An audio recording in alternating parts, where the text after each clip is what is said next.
Welcome to our Rolemaster actual play session. Ain't No Place for a Hero is a campaign set in the world of Duranarki, the continent of men. A gritty, cutthroat world where politics, sorcery, religion, and commerce are all intertwined and reign supreme. Treachery and murder both come cheap, and characters need to be both smart and ruthless to survive. We hope you enjoy our story, and, as always, may the dice roll in your favor.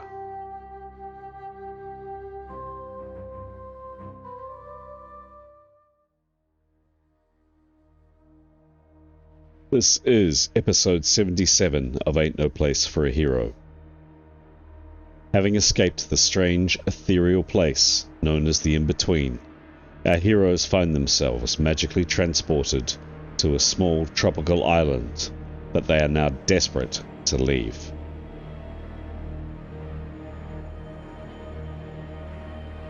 We pick up the story as Etienne finds himself the unwelcomed guest on a strange ship, while the rest of the party remain marooned on the island in the rain.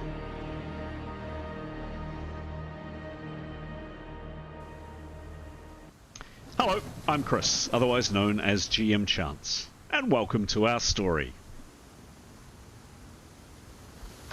Up on screen are our heroes, our characters tonight. In a second or two, I'm going to hand over to the players who play these characters to introduce their characters and then answer a character development question, or potentially ask a character development question of another party member. Before I do, two quick notes.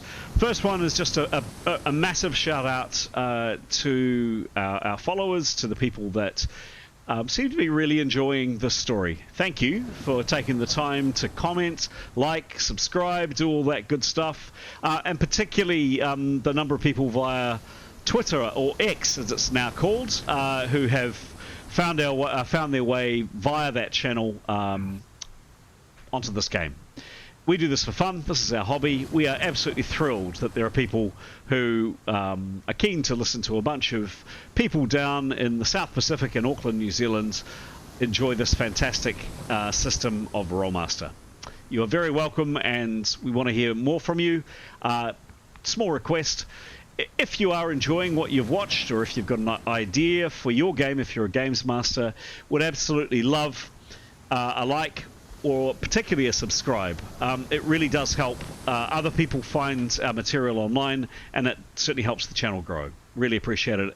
If you're finding that this story and the stories that we tell are interesting and you're having fun. Another heads up, we started recording these sessions about 2 years into playing. 2 years? Yeah, about 2 years into playing. So we started this game midway through 2020, and we started recording at the end of last year.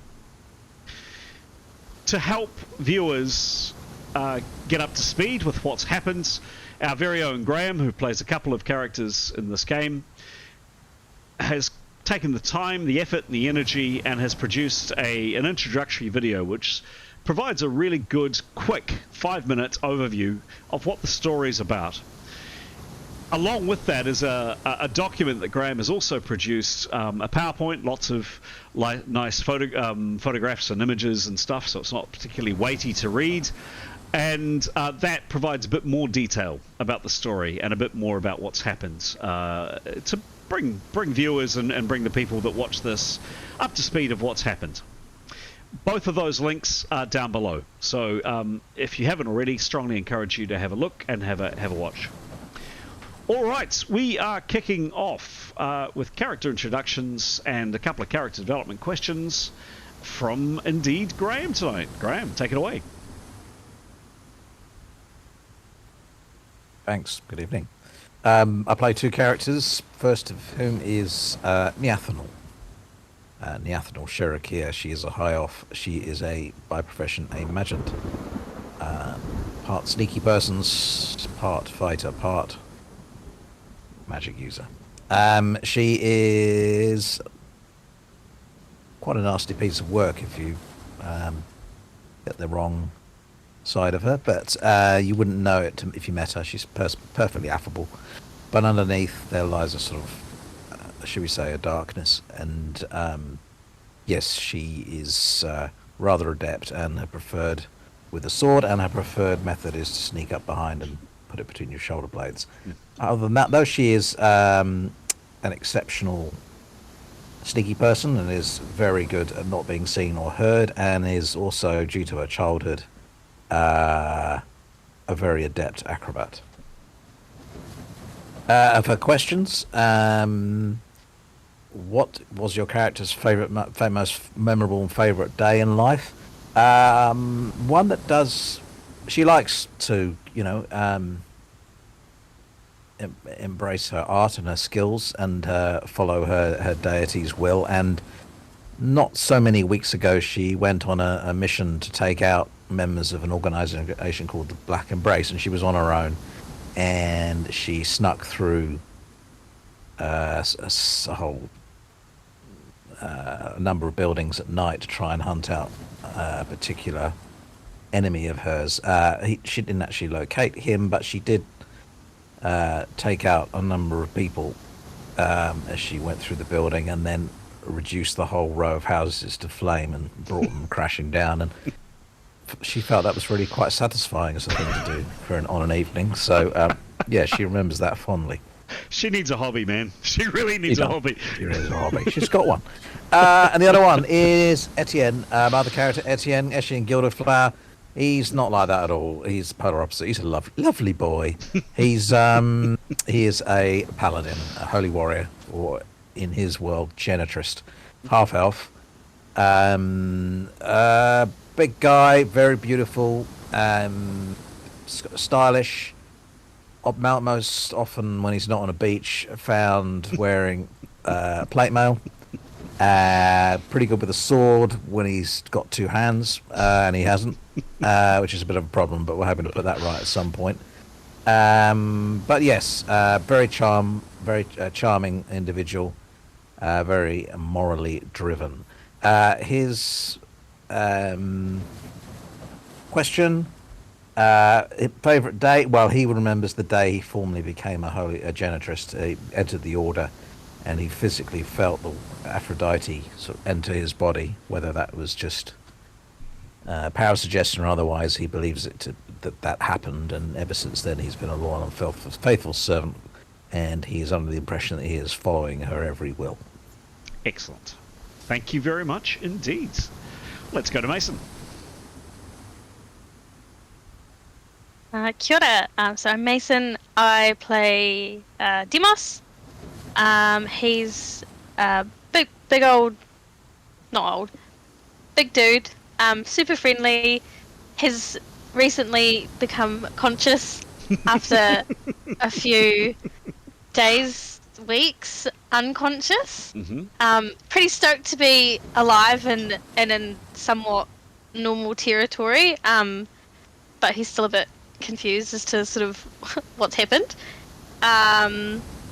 His question: what is something your character feels most guilty about, and why? He still feels very guilty about his sister being kidnapped, and part of that is because had she not been kidnapped, he wouldn't have ended up rescuing or meeting the princess he ended up protecting, which kind of opened up all these opportunities that he never would have dreamed of. So he kind of feels guilty about that, and he enjoyed his time with the princess and all the stuff he got to learn. And tonight I'm also playing Carrios. Mm-hmm. So she's a weather mage, very protective instincts for her partner, for her party, and her little cat, Victory. And for her, if your character could change one thing about the world, what would it be? I think she would like to remove all forms of cruelty, particularly animal cruelty, because she loves animals. Victory being her main. Love. Perfect. Well done. And yes, thank you for that.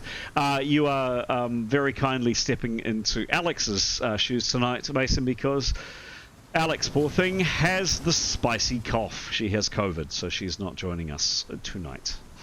Thank you for picking up Keros. Last but not least, Pete.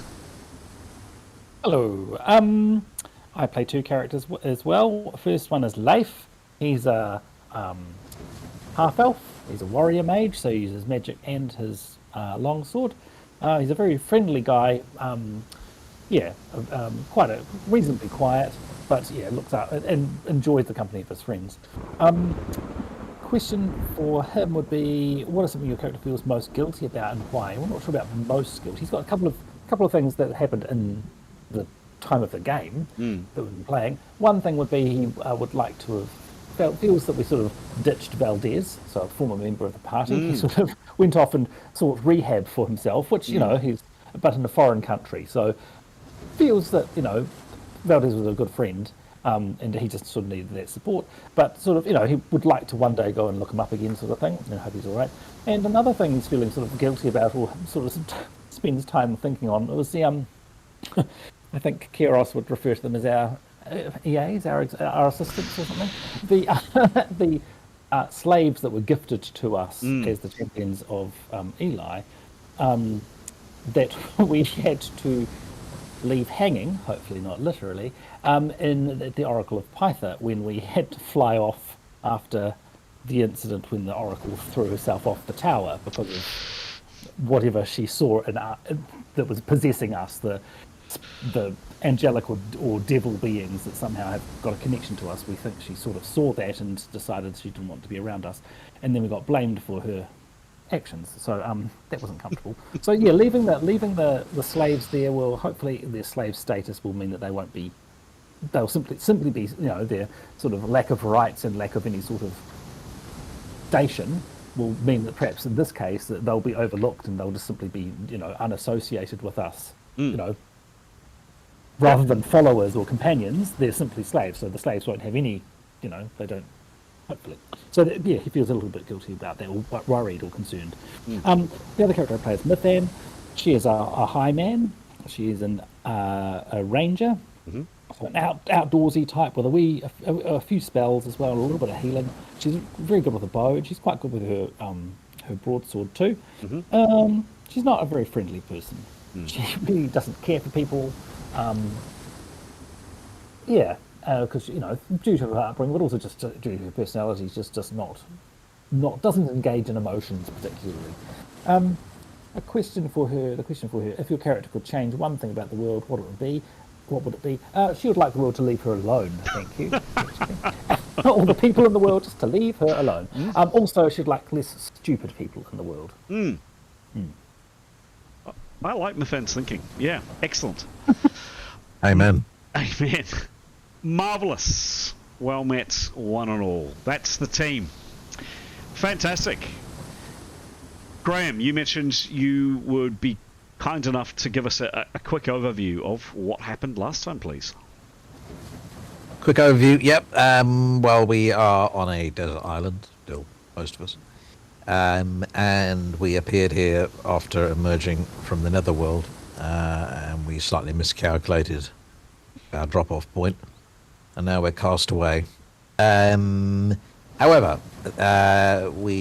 Karios defeated a rather nasty undead thing that was haunting this island, and it's not come back, which is good. And we have noticed a fairly regular passing of ships. We've tried to attract their attention on several occasions with pyrotechnics, magic, fire, but they didn't respond.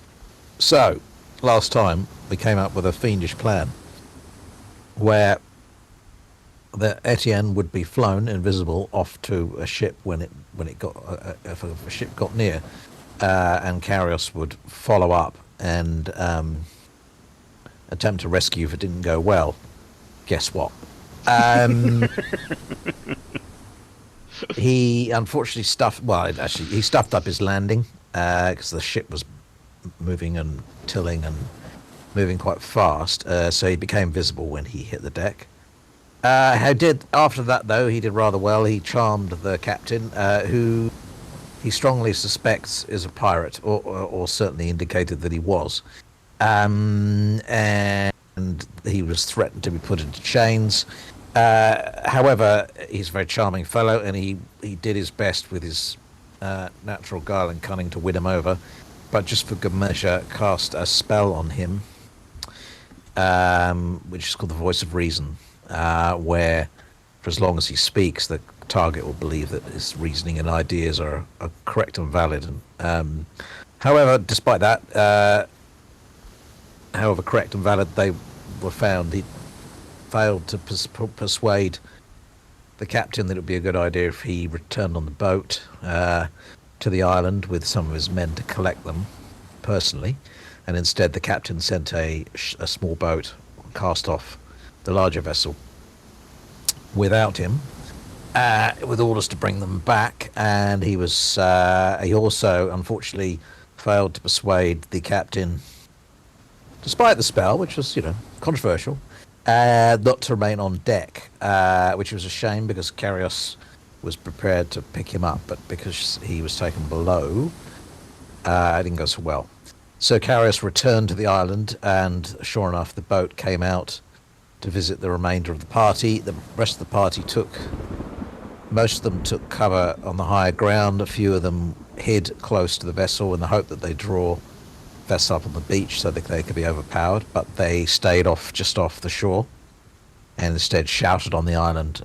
We elected not to give ourselves up or to attack, and because it was much to be gained, and they then retreated back to the vessel, which leaves Etienne alone on a ship, possibly a pirate ship, sailing away from the island while the rest of the party remain where they are, which is not ideal. Very good. Any questions, any qualifying comments, anything that wasn't clear from last time, anything that people want to know?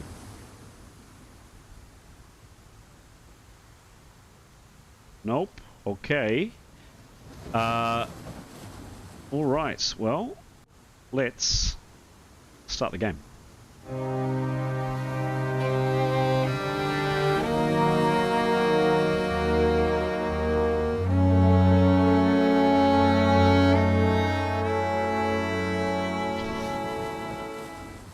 And we are indeed going to start with Etienne.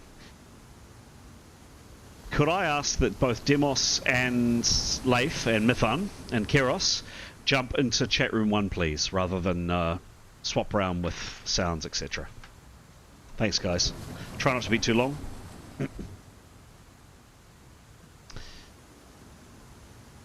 All right. Bit of sound effects for Etienne. Here we go. So, Etienne. Yes. You've been you've been trying to keep this gentleman talking, and he's very, by the way, he is quite charming himself. Like he's good looking, and he seems quite friendly. And over to you, ultimately, whether you like him, but he seems like it's certainly a relatively likable individual. The other fact is that he speaks Westron, and Etienne, you speak it well enough to have picked up. He sounds like he's actually got, you think, maybe a northern accent, a Thracian accent, perhaps. So you've been speaking to him for a while, and then he manages to get a word in edgeways, and he says, friend Etienne, and obviously you're using an assumed name, but I'm going to go with Etienne. Friend Etienne, you speak very prettily. You speak of a benefactor, this mysterious Keros woman. Could you actually be a little bit more specific about how much money you'd be able to provide us if we're able to transport you, please? That wouldn't be my decision, but I mean, enough to pay passage. I mean, we We don't have great wealth, but we have enough certainly to secure passage on a ship, I would hope. Other than that, I would just really fall upon your goodwill and mercy for a fellow traveller, really. We're not bad people. We've done questionable things, perhaps, in our time, but by and large, we're, for the greater good, and but certainly wouldn't want to take advantage of yourself, and obviously would be keen to give you some recompense for coming out of your way and launching a boat on our behalf. And I'm sure Karios would be willing to pay your way. What were you thinking? No, I would like you. And he leans forward. His hands are kind of steepled like this, and he leans forward on the rocking kind of quite small table in front of you. Now, I'd like you to be a little bit more specific, please. About what? To be honest, I'm not the money. What would you like to know? Well, where are you going for a start?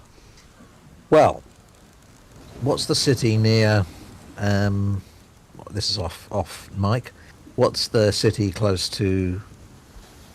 Can't remember the name of the city just off Ningwan's Island. Ely. Ely. Well, we were hoping to get to Ely. In fact, we thought we were going to Ely, and then for reasons unclear, ended up on that island. We can't quite figure out why. I see. And Ely is your final destination? Well, for the moment, yes. We travel around a bit. Travel around a lot, actually. Certainly, we've travelled widely in the north. And we're from the north, most of us.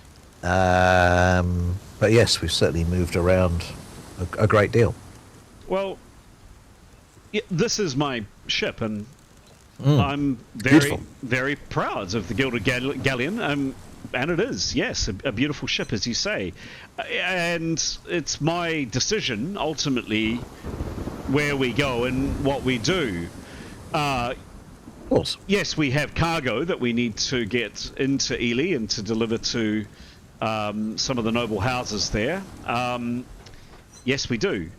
But ultimately, it's my decision. And if there is some money to be made in transporting people to various places, this is a very comfortable vessel, and I have managed to make a not inconsiderable amount of money renting out rooms rather than just simply storing cargo. So if you are sure that Ely is your actual destination, or if indeed you have another, and you can actually pay, we might be able to come to some good arrangement. Well, that would be splendid. Yes. What manner of accommodation do you have? Well, for people that just appear out of nowhere, yes. in the middle of the ocean, I generally sit them at the bow of my ship with trained crossbows on them until we're into port. At least, depending on how far away we are. I mean, do you actually know where you are? I must admit, sir, we do not. We hope we are in the Sea of Cantana. We assume we are not far from Ely, but Both of your assumptions are indeed correct. So I ask again, you talk about being able to pay passage. Can you pay more than passage? Is it going to be worth my while? I'm sure we can come to some arrangement, but I'm afraid I'm not clear on how much passage is. I have to say to be frank, sir, I'm a holy man. I follow a sort of very strict code, and monetary wealth is not really a part of that. However, my colleagues, are skilled skilled, and they have some money. What I mean, I'd be happy to introduce you and come to some terms. Put it this way.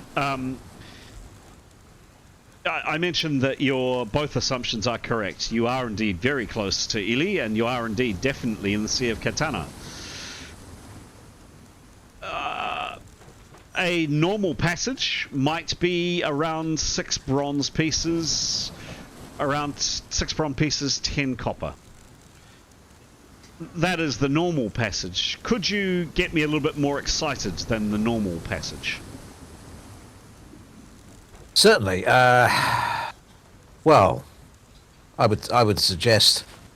I mean, you are rescuing us and you are going out of your way, and I do deeply appreciate that. I'm sure we would be able to dig. Look, I'm speaking a little out of turn here, but I'm sure, would 3 GP per head, would that be an acceptable rate? Could you give me a perception check, please? Sure.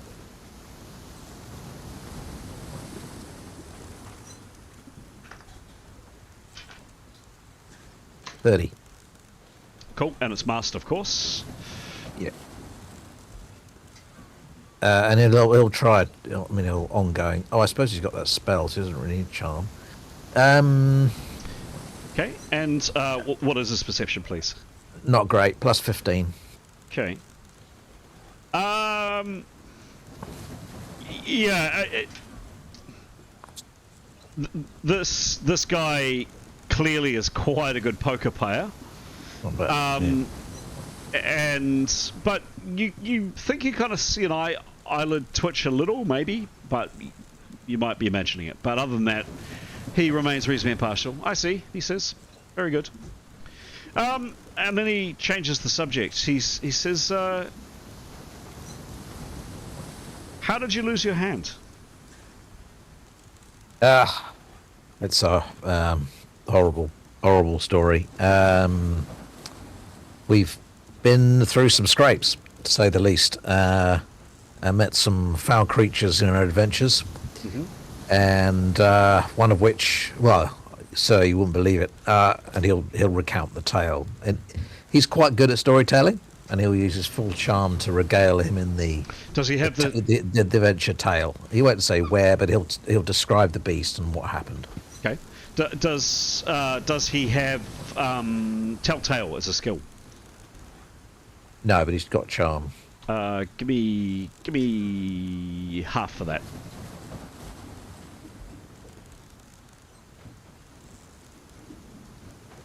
Or he's got public speaking. Does that help?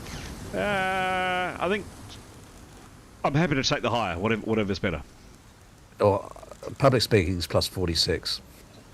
And what's his charm? 73. Take your pick. Well, half of each. Public speaking's better, obviously. Okay. Half of each. Yeah. In which case, charm. Yeah. Sure. Go for it. 40. 40. It's 35.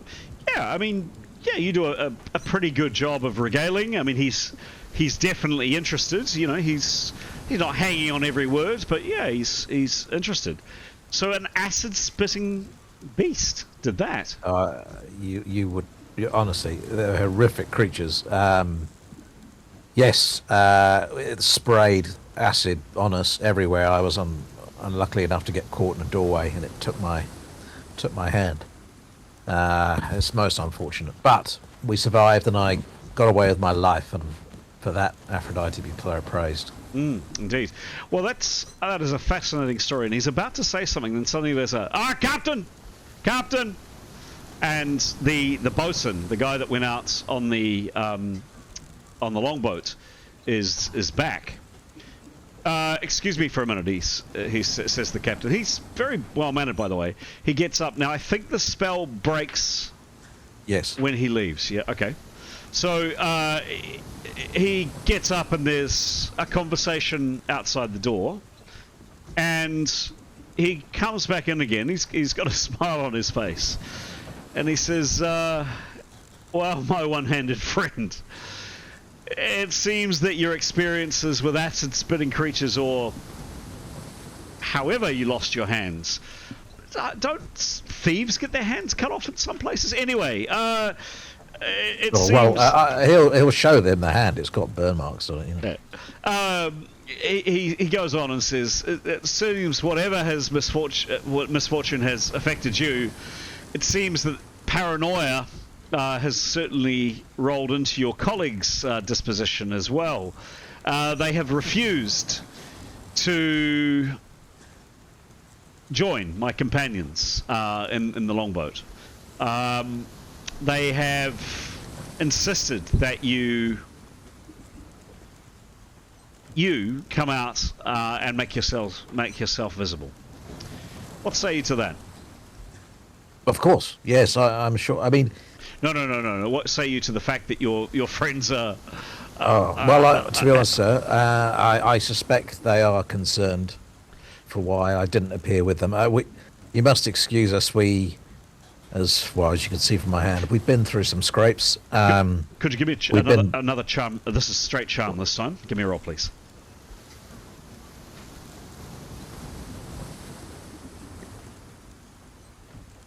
47. 47. Okay. Plus 73. Nice. Okay. And he's already spoken to you a bit. Okay. Cool. Yep. Keep going with what you say. So yeah, he'll just explain that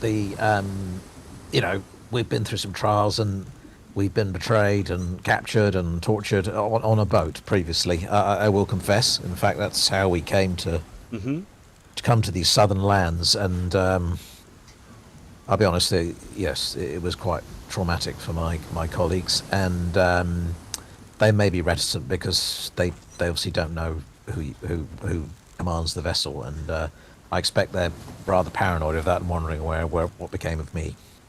All right. Well, he's smiling, and that kind of evil grin that he had when he first met you, it's a different one this time. He actually looks reasonably friendly. There's a bit of mischief there as well. And he says, okay, well, friend Etienne, the short time I've known you, I've come to like you. And I did like the story, he says, in the equivalent of air quotation marks, about acid-spitting creatures. I did like it. So look, here's the deal. And you said 3 gold pieces a head, is that right? Just to check. Yes, yeah. I'm sure I could have taught my colleagues around to that. Oh, a bit more as well, perhaps. But here's the deal. There'll be 2 boats. We'll take my bosun will take the longboat out again. You'll go on one of the smaller ones, the small dinghy that we have trading at the back of the ship here. You will be manacled, whether you like it or not. Your friends will need to put all their weapons in a bag or tie them up or whatever, and surrender them before they get on board the longboat. No questions asked. If your companions don't agree, we will unbind you and we'll throw you in the water for you to swim back to shore, one-handed or not. For the remainder of the trip, you'll sit up the prow unarmed and under the watch of my men as you face out to sea. Do we have an accord? So he wants us to go out there, and I'm to go in one boat. Sorry, can you just recap? Sure. He goes on as Etienne's kind of looking a little bit puzzled, and he goes on to say, "Don't look so worried, lad. We aren't thieves. Did you really think we were pirates? The Gilded Galleon is an old ship for sure, but she's in good order. And she has done many, many miles of travel. All the way around the North and Circle Seas, by the way, countless times. And at least the same number now since I've relocated to the warmer climes of Katana. I mean, really, have you ever seen a pirate ship as well maintained and as beautiful as this? And sailing with open flags to a free city port. No, lads, we're not pirates. But, why am I treating you with such caution? Well, generally this part of the world is very safe. Generally the Sea of Katana is pretty good. And nowhere near as rough as those freezing bloody northern oceans in the north, particularly the North Sea. My goodness, that place is cold. But, just of late, pirates off the Etienne shore have been more active of late. And actually, would you believe this? I don't know if you would believe this, although you seem to know a lot about monsters, but there's rumours of a sea monster, would you believe, destroying a ship in Pyro Bay, just off the Etienne shore, 2 months back. So, I'm cautious. I'm cautious. And Well, if you're on my ship, you'll do what I say. Do we have an accord? Sir, if we do indeed, if you'll grant us safe passage for due reward, I'm happy to shake on that right now, and I'm afraid it'll have to be with my other hand. But I'd be willing to. Certainly, I'm sure my colleagues, with your goodwill and your word, and your as a upstanding captain of this vessel, and with my word, I'm sure that will be an acceptable accord. Good. I'm very pleased. Let's say again. You said 3 GP, 3 pieces of gold to Ely per person, and there are 6 of you. Yes. Correct. Okay. Well, I say if there are other places that you wish to go, and you're paying the same rate, I'd be happy to negotiate another destination for you if you wanted to go elsewhere as well, Ely or some other destination. That's very kind of you. Very, right. Very kind of you. You were going with my bosun. By the way, I'll have that knife out of your boot if you don't mind. Of course. Actually, they would have taken that. Scrub that.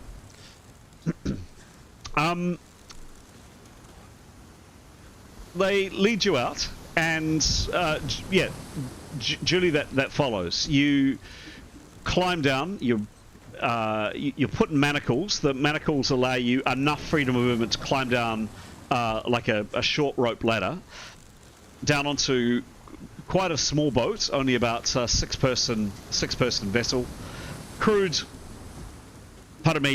with 6 of his men, and one of them has a loaded crossbow on his knee and is staring intently at Etienne. Etienne is put at the front of the boat, and this little dinghy sets off, slowly being rowed back towards the island. The other boat, the long boat, literally a long boat, with 8 men in it, and certainly a decent number of weapons that go with them. There's also enough space, certainly for your companions, to get into that longer boat as well. And those 2 vessels start making their way back to the island. The longboat is first off. Any actions, anything Etienne says or does? Oh, he'll engage the boatman in conversation. They smile. Well, no, they don't even really smile. They just nod. They really don't want to speak to him at this stage. But the guy with the crossbow, and don't forget, you're sitting with your back to them. You're sitting in the prow of the boat, and you can feel the man with the crossbow's eyes kind of boring into the back of your head. And with that, well, he'll sing a song, I guess. Excellent. He's a jolly fellow after all. Well, he'll sing a sea shanty. Perhaps he'll appreciate that. Marvellous. I'll ask the others to join us. 1 second.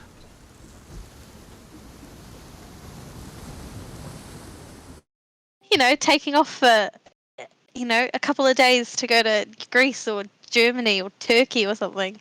Yeah. That sounds lovely. Yeah. Does. Somewhere warm and dry. It does. Yeah. All right, folks, could you join us in main channel, please? Yes. Sure.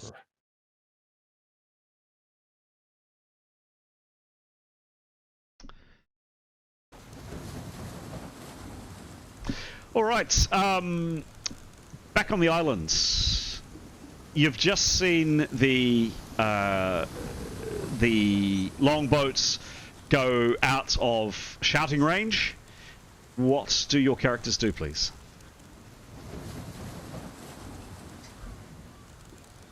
I think it's best to hold position before they're. Yeah, I mean, they'll keep an eye on what's going on, I guess. Follow the boat out with our eyes and see what happens. Okay. So Neathanol and Leif are on the beach, on the flat. Keros, if you remember from last session, Keros joins you, yourself, Demos, and Mithan on top of the cliff, if you recall. Cool. Any actions that I need to be aware of, guys? Camera. Camera, yeah. Oh, camera, thank you. We'll get out our cameras and Yeah, take some holiday shots. Take some selfies. Yes. Yeah. I But think Ben Ethel's going to build a sandcastle. No, she's not. yeah. I think that Nathaniel would suggest we just hold off going down. I think we need Keros' assistance to fly down because we're now our fly spells have worn off, so we're now stuck. I think we just keep watching for. She would suggest we just keep watching for a while. We don't want to be caught unawares. Okay.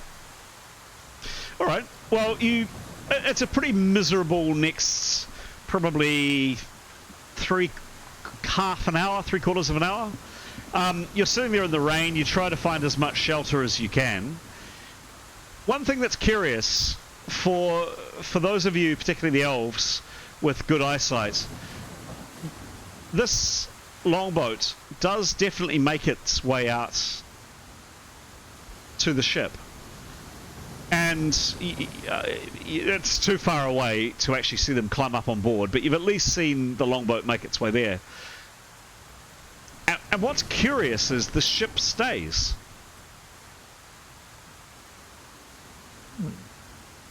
Doesn't sail off.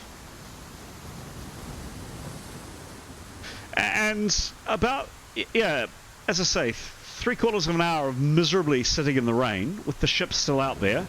Do people do anything? Say anything? How much of a Take an conversation can we have from bottom to top of the cliff? You'd be shouting, top of your voice, Oh, well. but you could do it. Yeah, just, I suppose, top of the cliffs have a conversation and then can communicate to the bottom, but I guess that this is curious, let's hold position for a little while, would be Nathan and Leif's feelings. Okay. Demos and Keros? And Neathral? Yeah, just kind of observe and see what's going on. Can I ask a question, Chris, just about invisibility? I think she's invisible at the moment, obviously. Can you cast invisibility on an object? Absolutely. Yeah, of course. Yeah, definitely. 100%. So invisibility or unseen can be cast on any one thing. So generally with unseen, it is an object. So a pen, that would be it. Invisibility allows like a fringe around the person. Obviously, in rain or dust or sand or something like that, there is a greater chance of being seen because the rain, of course, stops where it shouldn't. But absolutely, you can cast invisibility on another object. Definitely. Okay. Yep. Okay. Yeah. Okay. Anything from Demos or Keros? Both happy to hold. Can I know you don't keep track, but I don't know what Kiros's PowerPoints were at. I do. 50. Nice 50. rounds, 50. Yep. Perfect. Yep. Oh. Yes. Anybody feeling nervous yet? So, 3/4 of an hour have passed between the boat heading out, and just when you're really just utterly fed up, and Mithan, you're wondering, really, is an arrow going to fire on my really damp bowstring? You're doing your best to keep it sheltered, of course, but yeah, all of a sudden you see some movement back at the boat, and you see in the fog of the downpour, and you can hear the downpour and the thunder occasionally. By the way, a complete contrast to the to the sunshine you see on screen, but that's the island, of course, that you now know quite well. There's not one, but two boats coming out. And as they draw closer, you see, without a doubt, the same longboat. As it gets closer, you notice it's crewed by 8 men. You probably even suspect the same 8 men. And that's drawing closer and closer and closer to the little beach that you were on. A little bit further behind is a smaller boat.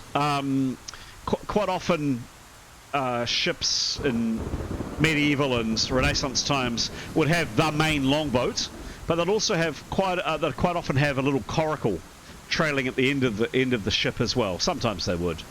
2 boats.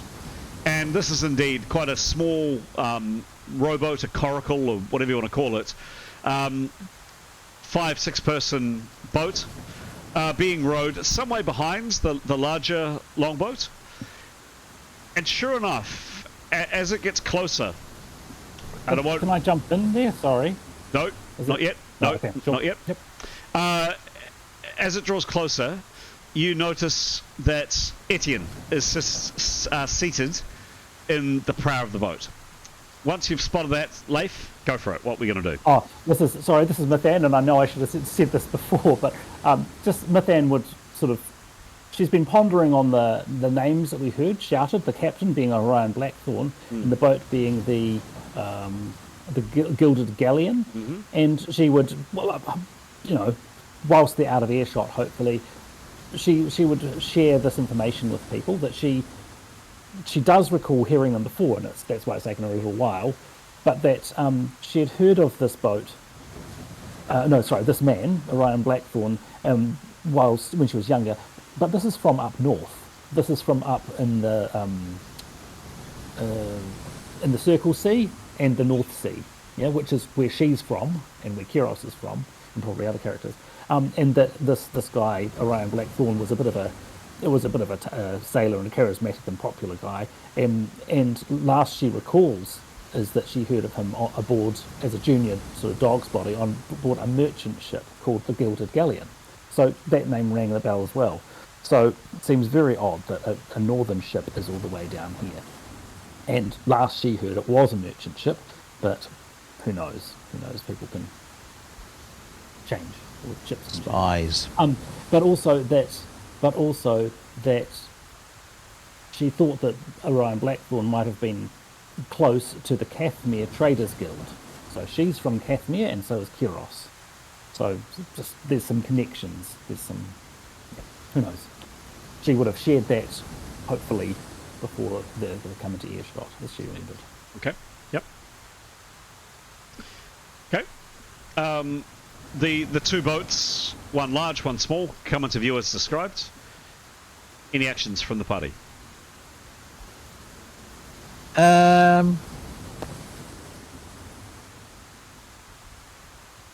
No, just wait and see what happens.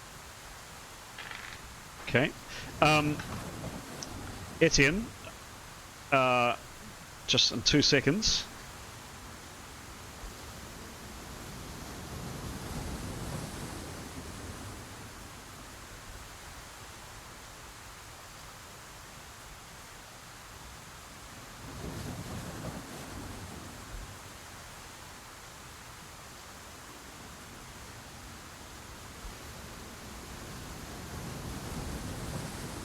Okay. In your channel now, Etienne.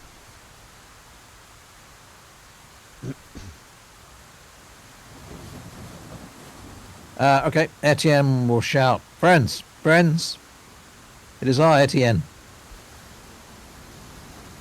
Can you hear me?" Yep, Mithan will respond from the top of the cliff. She'll be willing to be standing again. Yep. Mithan, what on earth are you doing up there? I have spoken with the captain of this fine ship, and he has agreed to. He was a little alarmed at my appearance suddenly on deck, but he has graciously agreed to give us passage to Ely. I have, on your behalf, offered 3 gold pieces apiece for transport, and although I'm not really the carrier of the money, I hope that you can accede to that. And I've shaken hands with him on that deal, and he is also willing to take us to other places should we feel free. We can pay him more. My worst fears were availed, and he seems to be a man of law and order, shall we say. I think it's a good deal, and it would get us off this island. You notice, Mithan, even at this distance, that Etienne has manacles on. She'll ask about the manacles. They've insisted that I put these on. How's that other one staying on? You don't have a hand. That's a good point. That is a really good point. That is an excellent point. Well, I'm just going along with it. To be honest with you, I could slip the hand out, but I see no point. Look, I'll be honest with our friends here, the sailors. All I have is the man's word that he will give us safe passage. That's all I have. He seems a decent enough fellow, and I'll give the name. And the ship is called this, but that's all I have. So look, it's a risk. It is a risk. I'll explain the terms, Chris. He wishes to. We would have to put our weapons all on a bag. We wouldn't be able to go onto the boat with weapons. But he has promised us safe passage. And that's really all I can say. There doesn't appear to be any ill intent. He is suspicious, given the nature of my arrival. But I have spoken to him at length, and he does appear, to me at least, to be a decent person. But I can't be sure of that.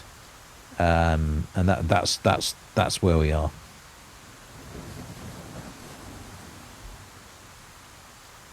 I'm getting wet, says the bosun. If you're coming, come. As your pretty boy friend, one-handed friend, has said, if you're coming out to our ship, you're bringing your weapons down nice and slow in the air where we can see them. No sudden movements. Any trickery, any mischief, and your pretty boy, one-handed friend here gets a bolt in the back. He's the first to die. And then we leave you here to rot and to play with the seagulls. You bring your weapons down clear and visible, held above your heads. One of them collects the weapons up, puts them together on the beach, either ties them up with rope or puts them in a bag, and then one of them comes out, several loads if required, deposits them in the boat, and then one by one, very carefully, you get on board the longship, the longboat, and you come back to the galleon. Those are the terms. Take them or leave them. As I say, the captain was slightly friendlier. But anyway, that's the deal, guys. Always got to have the last word, don't you, Etienne? I'm sure the bosun and I are going to get on famously once we get to know each other. Don't be too He's fucking he's a little gruff, but I feel him weakening. Have you had a chat with him about Aphrodite? Not yet, but I mean, I feel certain. He'll say to sir, we'll share an ale on at port, and I'm sure we'll get along famously. The fuck we will. He hoiks and spits into the ocean. See, he needs a bit of work, this one. I didn't spit on you. No, I don't know who would say that. Not Mithan. So Mithan will turn to Kyros, basically, and say, I think, well, she'd call down, I think that sounds fine. You're the best chance off this place. and she'd turn to Kyros and say, "We need help. You're flying down, basically." What does Demos see, do, or think? Yeah. Demos is, yeah, he's like, yeah, let's.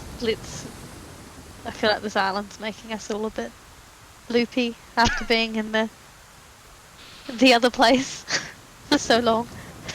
Let's go. I'm so sorry. I don't have Kyros' spell list. Oh, I can tell you what she'll need. She'll need 15 power points. Okay. 3 casts of Lofty Bridge Fly, which is 5th level.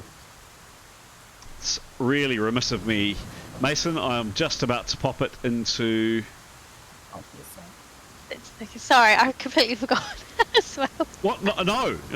You're doing a favour from playing the character. Here we go. Her spell list is now in her many spell lists are now in Discord as well.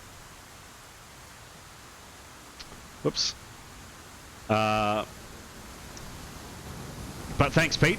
So go for it.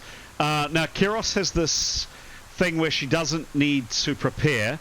Generally, with preparation, and if you're casting a non-attack spell, so long as you prepared, the only chance of something going bad is a 1 or a 2. If you haven't prepared, there could be an issue, but in Kyros' case, she's not affected by that. So even if she doesn't prepare, she gets a +0. So really, for Kyros, we're just after either a 1 or a 2. So 3 of those, and things will go. So long as you don't roll either a 1 or 2 for any of those, you're fine. Okay. Yeah, M.E.R.P. Sorry, Chris, you've put the spells in Kyros' channel, and I don't have access to that. No, you don't, do you? Because I'm not thinking. Here we go. Let's try that for the 3rd time. There you go. Oh, Oh, Chris, Nathadil's preparing, by the way. Okay, cool. Okay, we're rolling. Go for And it. Kyros is prepared and... Sure. Oh, Jesus. Keep that up. What was the first roll? 95, Nice. Next one? 81, Nice. and 39. Nice. We could do with Jesus, actually. Yes, we could. All Just of walk out those. to the boat. All of those. 1. Yay! 2.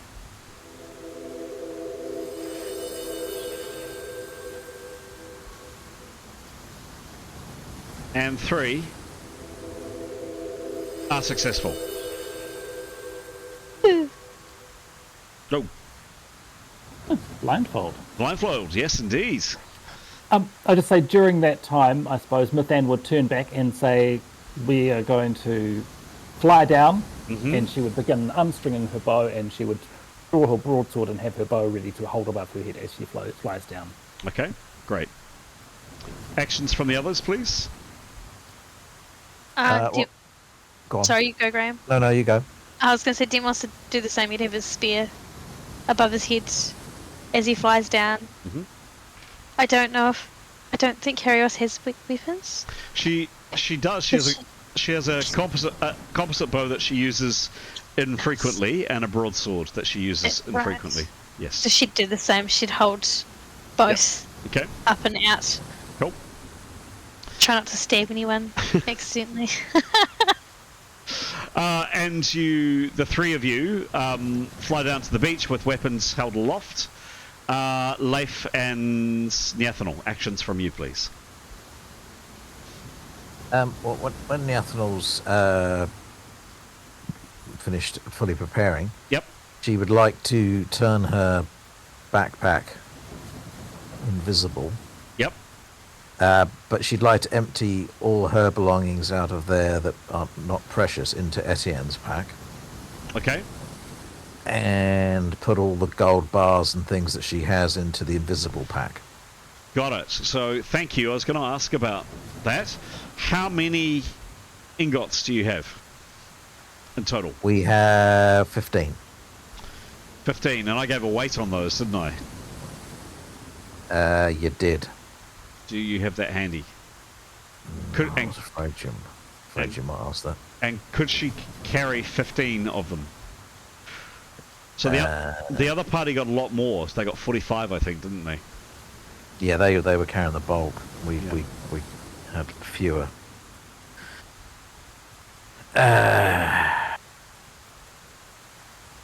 Now, we had a way of making them weightless before, didn't we? Leif? Sorry, it's on mute.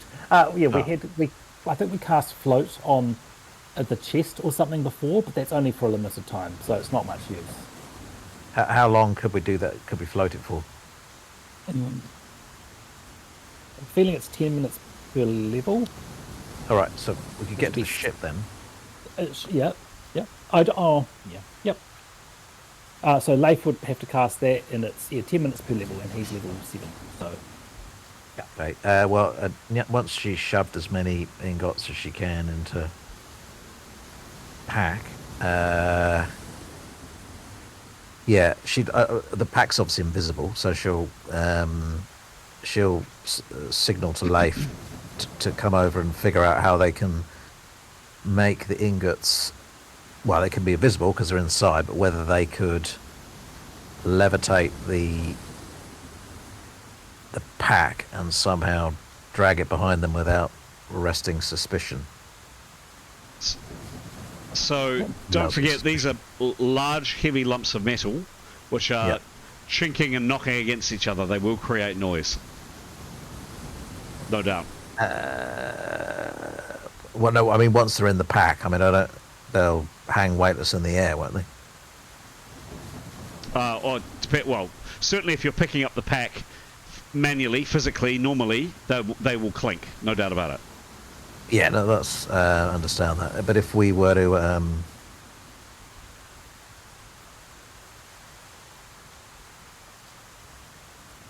what do you think, Leif? Can you think of a good way of doing it? Bury it here. What's the weight? Well, they're still flying down, aren't they? Well, they actually ish. Also, Leif, I believe, is invisible, so he would step forward and he would be holding his sword up as well, and he would be walking along he would make his way towards where we're going to meet. Did you say you're visible or invisible? He's invisible at the moment. Yes, he is. So he's walking invisible along the beach with his sword above his head. Actually, no. Sorry, actually, thinking he'll go through the tree.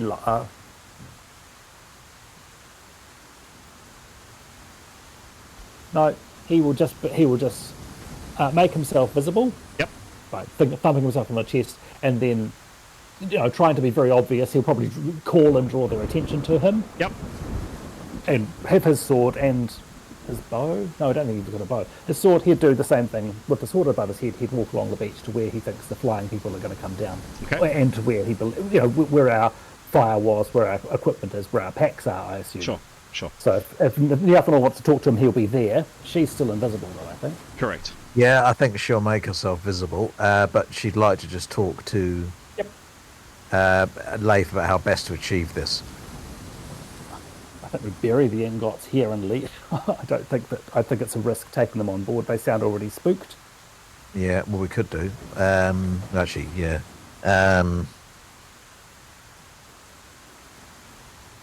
Yeah, okay. Well, maybe she may stay invisible then, and do that.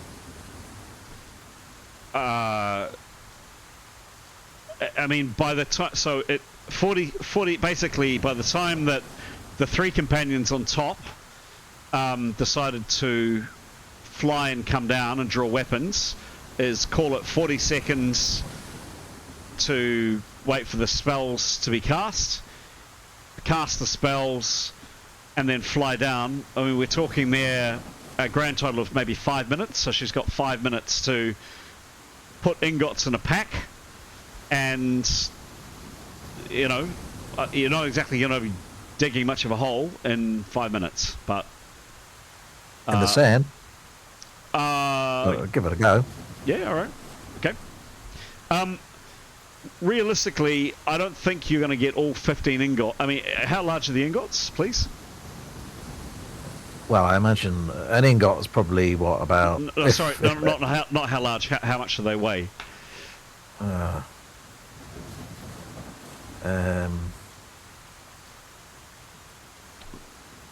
did have a. So, they're a decent size. They're kind of yay big.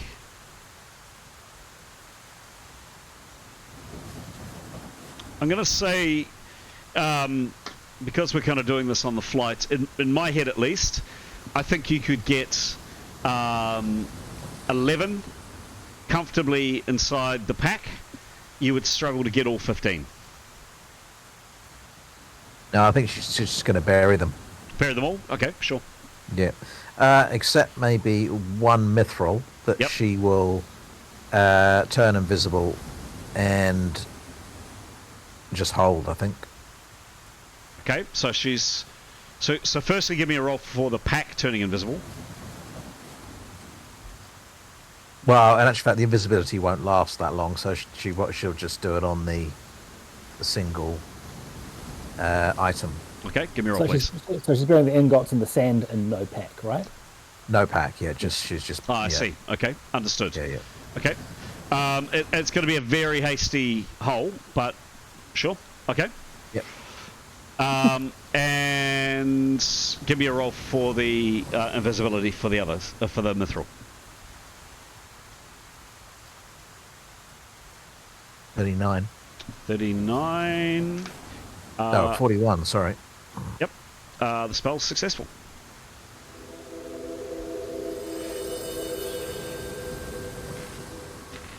Yep. Okay, so by the time that Leif and the others from the top of the hill have arrived on the beach, have weapons above their heads, in 5 minutes, I mean, very hasty work by Neathanel, but she's scraped, a hole, not massively deep, but, a hole out as fast as she can. She's pushed all the ingots, 14 ingots into the hole. She's covered over with sand. Yeah, and she'll chuck some palm leaves over the top. Sure. Because it's under the trees, obviously. Sure. This is not. You haven't had the time to do this well, but it is at least in the ground. Yeah. Cool. And she'll take a mental note of exactly where. Sure. Done. Okay. And then after that. We'll kind of bring the packs down the beach and sort of assemble, because we've got Etienne's armor and all that sort of stuff. So she'll shove that into his pack, and then separate the weapons. Okay. So the bosun again calls out once you've all assembled. So that's all of you? Well, she'll become visible. Yes. Sorry, I figured that. Yep. Okay, yep. That's all of you? Well, there's 5 of us on the beach, yeah. Choose one. That one is going to ferry your possessions out into the water and hand them onto the boat. The remainder of you, I want you to walk 200 foot further away up the beach from that person and wait. Nathan will volunteer. Yeah, she's probably the biggest. Yeah, I mean, how tall is she? She's really big, isn't she? Yeah, 6'9". Yeah, she's huge. Yeah. She's taller than Jadar, I think, and Jadar's massive, or very close on it. I think Etienne will keep. Neathanel will keep the dagger in her boot. Okay. Happy to go. Were there instructions to give up all weapons? All weapons. Yep, all weapons. Yeah, there's 2. Yeah, well, Leif's happy to follow that, and so is Nathan. Okay. Demos? Yep, Demos would do the same, and so would Kyrios. Okay. It takes quite a while, and firstly, as Mithan wades out to the boat, and she's definitely the most logical choice, thanks Pete, because she is so tall. Firstly, there's kind of an interesting look from the sailors in the boat. I mean, you guys are filthy, as described previously. You are in rags. You're a mess.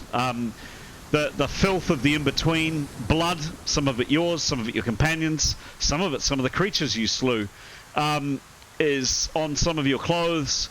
Others have been ripped and torn. If you recall, part of the roof came down in the in-between, and there was dust everywhere. That's been in your hair. You've probably had a bit of a wash on the beach, for sure. So to be fair, you've probably cleaned up a little. I think you did say you'd done that, but you're still not looking great. So sorry, I take back some of that. You've cleaned up a bit, but you're still not looking great. Still not looking lovely. And then they particularly look at Mithan, this gawking, massive woman.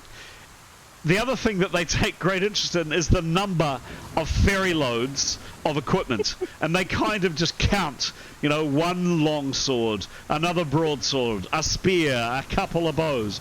And bit by bit, as the armour piles up and all the rest, and the boat goes down a bit, and you kind of hear them basically muttering in Westron, because you can understand it, oh my god, there's more. Eventually, all of the packs, all of your equipment, everything that you've got there is on the boat.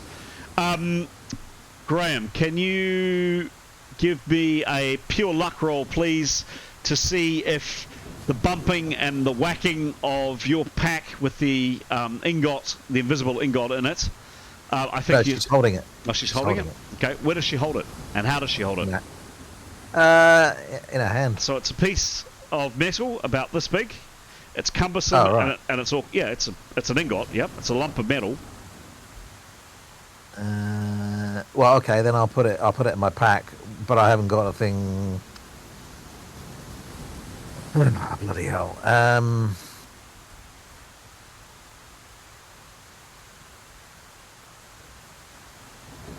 Yeah, I mean the rest of the stuff in her pack isn't metal, yep. So there shouldn't be too much clanking going on, and she'll put it at the bottom, obviously. Sure. I think there's a 25% chance it survives not being turned visible. Give me a roll, please. Oh, I see what you mean. Right. It's being chucked into a boat that's being picked on top of it. The sailors are messing around with the gear. 17. 17. You're in luck. You eventually all the equipment is stowed. The only item that's left is a dagger in Neathanel's boot. Is that correct? Yeah, and she's preparing. Okay. Once it's all on the boats, one by one, you are instructed to come out. Mithan first, then you, the little girl with the little cat, and then big man to Demos, then weedy friendly guy with the apple, and then lastly you, pointing at Neathanel. And you wade your way out. You're saturated. If you listen to the weather, you're saturated already, and you're hauled basically into the boat. It sinks quite a long way down. It's reasonably close to the waterline, and you what with all of your gear, and you laboriously start rowing your way back to the gilded galleon. Getting closer, and this is a closer inspection of the ship. Just a bit of a description for those that haven't already been out. It really is a beautiful, a majestic ship. It's got very large golden sails, and they shimmer in the light. The ship's hull, the closer you get, you notice, is painted in intricate patterns with gold leaf, creating an opulent and luxurious appearance. The construction of the ship's frame is made out of what appears to be, not that probably you don't know what teakwood is, but certainly a sturdy wood, dark brown wood, and the quality of both the sails, the rigging, all the rest of it seems to speak both quality and a certain degree of extravagance and opulence. As you get on deck, and once you actually come up and you're hauled on deck, the main deck is in meticulous condition. It's in beautiful condition. Every surface is polished to a high sheen, and generally the state of the ship, you know, obviously it's a working ship, so of course it's not flawless, but generally few of you have been on a tidier vessel. So you're taken out, you're rowed out. Etienne, your little longboat goes first, and you come up on deck first. Takes a while because you've got the manacles on. When you're up on deck, they are removed, and you're asked before your companions to come up to go and stand in the bow and just keep your hands where people can see them, please. And standing on deck are a number of people armed with, not many, but about 3 or 4 people with crossbows, a few with spears. These people are not particularly heavily armed.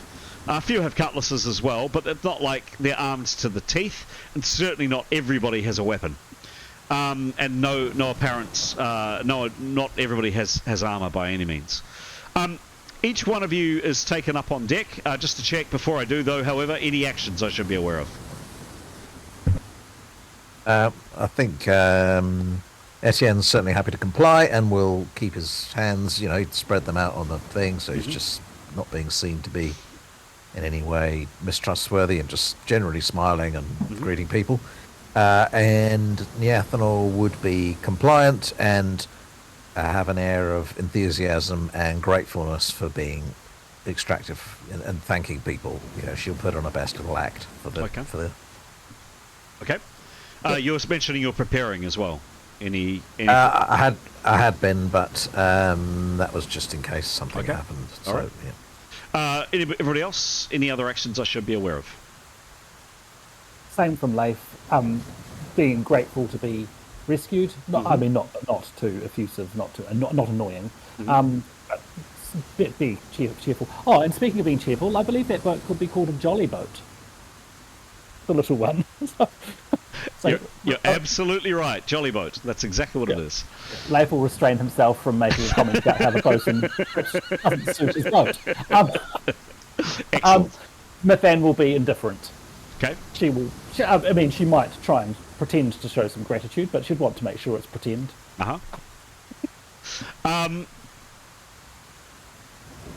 And lastly, Demos and Keros and Victory. Yep, that'd be the same. I think Victory would be clinging on to Keros's head, just trying not to get wet. Wet yes, her. Yeah, wet her. But yes, grateful. Thank you. Yeah, enthusiastic, but not annoying. Okay. All right. So you're taken to the prow of the ship, and as mentioned, there would be a collection of, say, 10 or 15 people armed with like proper fighting weapons, put it that way, and then there'd be a collection of others that have kind of armed themselves with a billy stick or, you know, an improvised kind of weapon, a hatchet or whatever. There are, as I say, 3, 4 with crossbows. They don't have them trained on the party like this, but they have them loaded and at their sides. You are greeted by this man.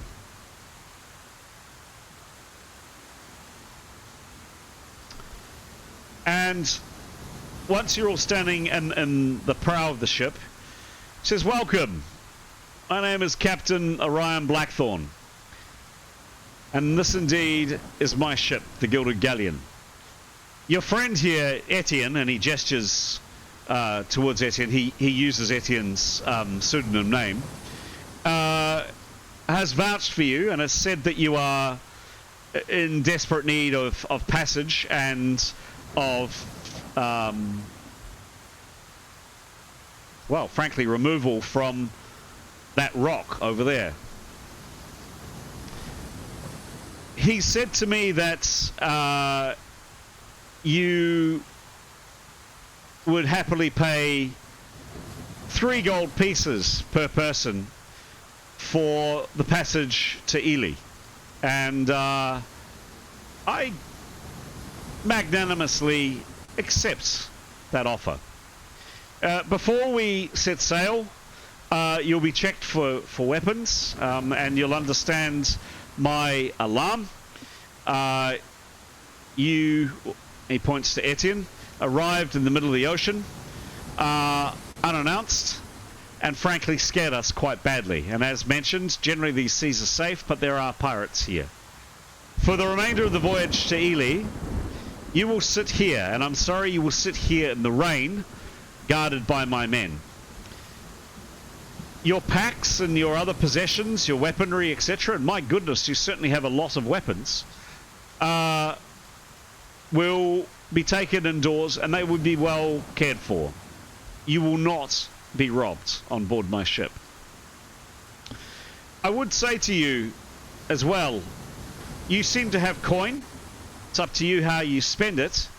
But if you're happy to pay similar rates for destinations that you wish to go to, similar rates of 3 gold per person, or the equivalent thereof, if there are other destinations that I can take you to, I have acted as a passenger ship before. This is my own vessel after all.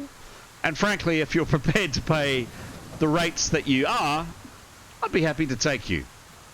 So first, you'll put your arms up in the air and my men will check you for weapons. Or anything else. Anybody say or do anything? Nope. No, put our hands up. Oh, we'll just put our hands up. Okay. Yeah, So, patted down, they reasonably quickly find your dagger, Neathanol. Tut-tuts! What's this? What's this? Says Orion. I said all weapons were to be placed here. Anything else you're keeping on you, Missy? Turns to Neathanol. Sorry, no, apologies, I forgot about my dagger. No, by all means, do check. There's nothing on me. So they thoroughly check you. All of your possessions are taken indoors. You watch somewhat longingly as they go inside the dry part of the ship, because you are not dry, nor have you been for some time. Very good, says the captain. As I say, we don't trust you. We don't know who you are, but you're happy to pay. The 3 golds for your passage to Ely, from each of you I would see now, please. And please hand them to the bosun. Do you duly pay up? Or, unless you have other destinations you wish to go to. And with that, the GM's going to head to the loo. So do we just go for Darrn? Absolutely, because we don't want to go for Ely. No, we don't. Because there's statues of 5 of us there. And Yes. we're wanted. Yes. Do we... What about this? I guess we leave the stuff on the island?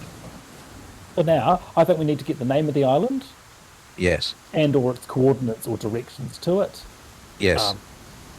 I don't know, just for memory's sake. I don't know, for our memory. Yeah. We're probably going for- Not because we want to go back there. No, we definitely don't want to go back there. No reason to.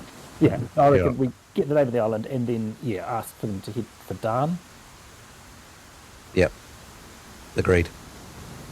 What do you think? Yes, Mason? Sounds good to me.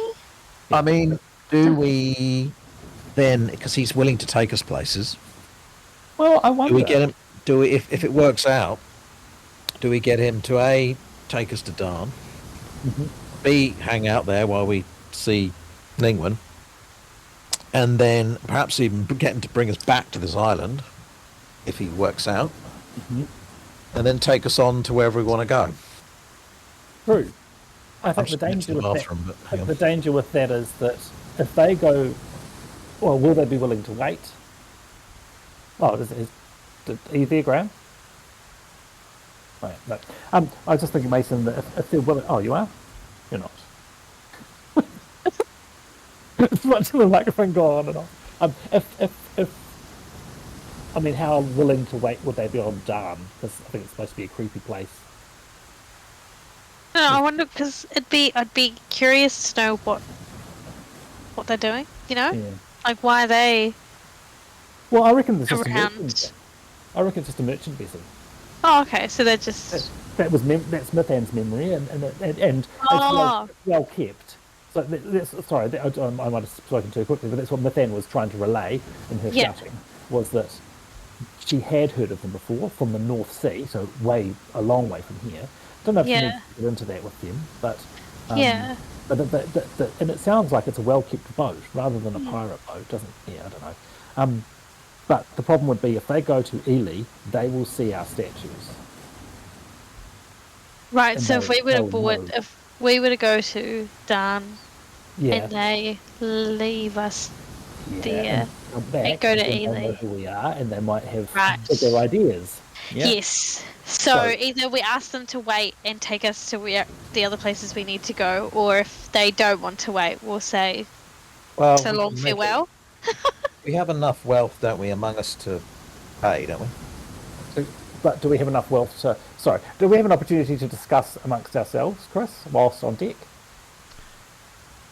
I don't know. Do you?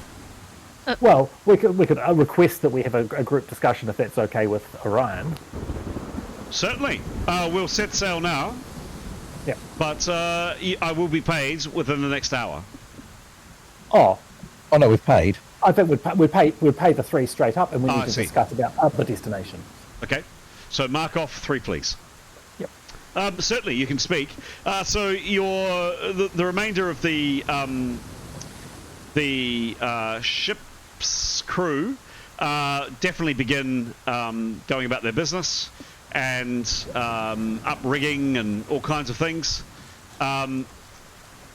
As mentioned, the ones with crossbows and some other spears, etc., are keeping a pretty close eye on you, and you're told to keep looking forward, keep your eyes forward, basically. But you can speak with each other quite easily without being heard. Leif would be keen to reconnect with Etienne and just check on how he is and what his impression is of this guy for a start. And Yeah, I mean, he'll recount the whole tale, and he said that, you know, he said what he said on the boat. He wasn't restricted in saying anything, so he hopes he's a decent guy, but he doesn't really know who he is or what it is. He'd be quite keen to talk to someone nearby and find out, and just say, "Oh, what was that hellhole of an island anyway? Did it have a name?" so he's asking him about sailor. Yeah. Sorry.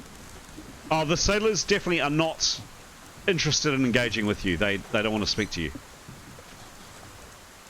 Let's ask Orion when we negotiate the destination again, I think.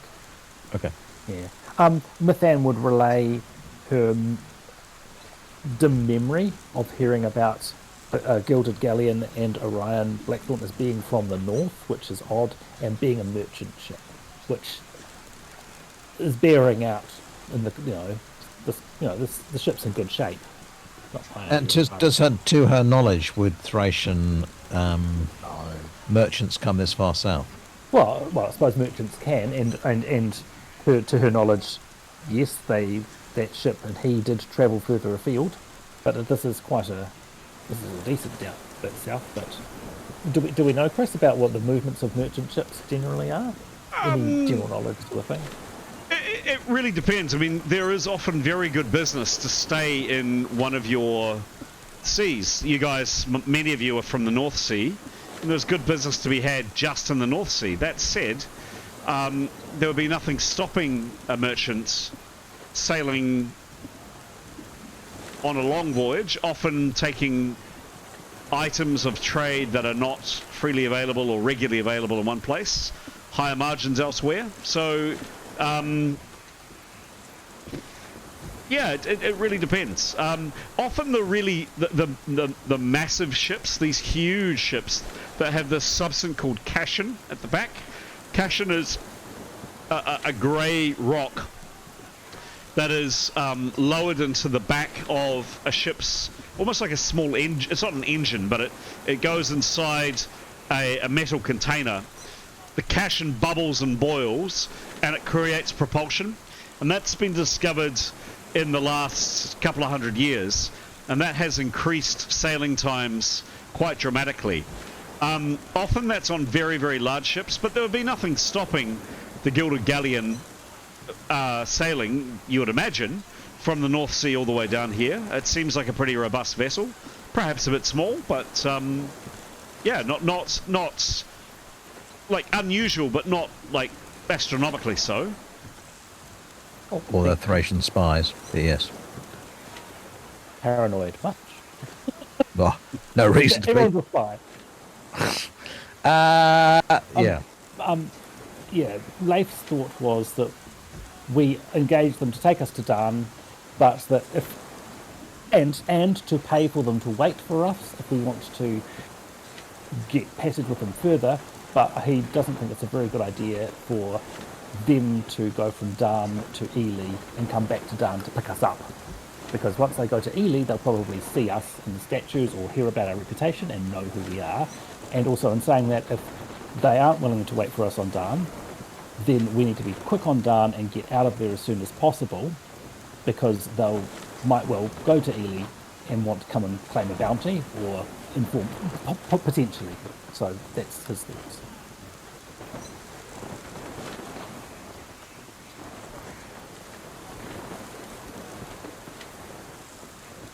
You'd hope the statues would have been taken down by now, but anyway, surely been desecrated with the True.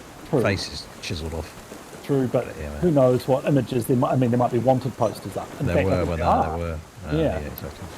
So, Yes, no, I think that's a good plan. Let's discuss that with the captain. yeah, so if he's willing to wait for us, then we can engage him further. But if not, then that's put a time limit on how long we can be in Darrn for sure. Well, should we chat to him about that sooner rather than later? Yep. All right. Well, Etienne be happy to do the talking. Please. Okay. And sorry, was the understanding that it was 3 gold pieces to go to Ely? Yes. 3 Yeah. gold pieces to go to. Okay, so 6 to go to Darrn instead of Ely. No, he hasn't negotiated. No, it's 3 gold pieces to Ely. You haven't negotiated elsewhere. So we haven't talked about going to Darrn and dropping us off at Darrn before. Not yet. No. Right. Okay. All right. You make it known to some of your guardians, shall we say, that you wish to speak to the captain. And in reasonably short order, he comes out. This time he's wearing a pretty robust. Actually, he would have when you arrived. A hood and cloak, waterproof, kind of oiled. Yes, how may I assist? He says. I'm sorry, you do look very miserable here in the rain, but I'm not risking you going below decks. Yeah, how may I help? Etienne says, no, that's quite all right. We're quite used to being out in the open. Thanks again for agreeing to take us on. We've just been talking, and we're just wondering, actually, whether you might be able to... you mentioned you might be open to taking us other places. We wondered if we might be dropped in the Isle of Darrn. Isle of Darrn. I believe it's not far from Ely, but... Yeah, I've done this. I've done the run around here a few times. I know I've seen it on a chart. I think it's close to Ely, isn't it? Very close, yeah. Just off from the city. But actually, look, we have got some travelling to do. We are actually not entirely sure where, because we're meeting an associate on Darrn. But it's very likely we'll be voyaging on from there. And we don't know quite where. If you were interested, I mean, and once we sort of hopefully won your trust, and you can see us, we mean no harm to yourselves. Whether you might be interested in where we might be able to, go on from Darrn, if that was of interest to you, and if we were able to pay our way. Well, certainly, but I have a cargo to get to Ely. Oh, I see. Right. Yes. Okay. Well, maybe perhaps that's. Anyway, if you were able to take us to Darrn, perhaps that would be drop us there. That would be fantastic. Let me consult my charts. He says, and he fumbles around and he yells at one of his men to bring out an oiled sheet, and he actually, oddly enough, does it on deck. Yes, he said, look at this. And he seems to kind of want to show you. He says, yeah, I think this isn't quite the rock that I found you on, but it's a much bigger island. But it's the rock that I found you on is close to there. We're certainly in this area here. And yeah, sure enough, this is the Isle of Darrn here. I knew it was somewhere close. As far as I know, it's uninhabited. Why on earth you... Anyway, not my business. If you want to go there, yeah. That is, however, out of my way because I'm sailing to Ely. So, another 3 gold each. Etienne will consult party. I'm happy to just get there before he goes to Ely, but don't want to seem too eager. That's the only concern. 3 gold's fine. Anything to get there. Well, I mean, we could. Do we sort of say 3 gold if we could go there before? Well, it will be before they get to Ely. Yeah. Do we weave any condition that we were never on the boat, or is that just too suspicious? Probably. Because the crew are going to... I don't think that we can buy their silence if the reward for us is going to be way beyond what we're offering them. No. Do you think? Oh, by the way, it's 8:30. It is 8:30. You guys do some musing, and the GM is going to finally get round to... Hang on. I'm just going to switch off some sound effects. There we go. We've got some sails luffing and some bow wash going. There we go. I'll just switch those down a smidge. There we go. There we go. Excellent. Thanks, Pete. This is going to be short and sweet.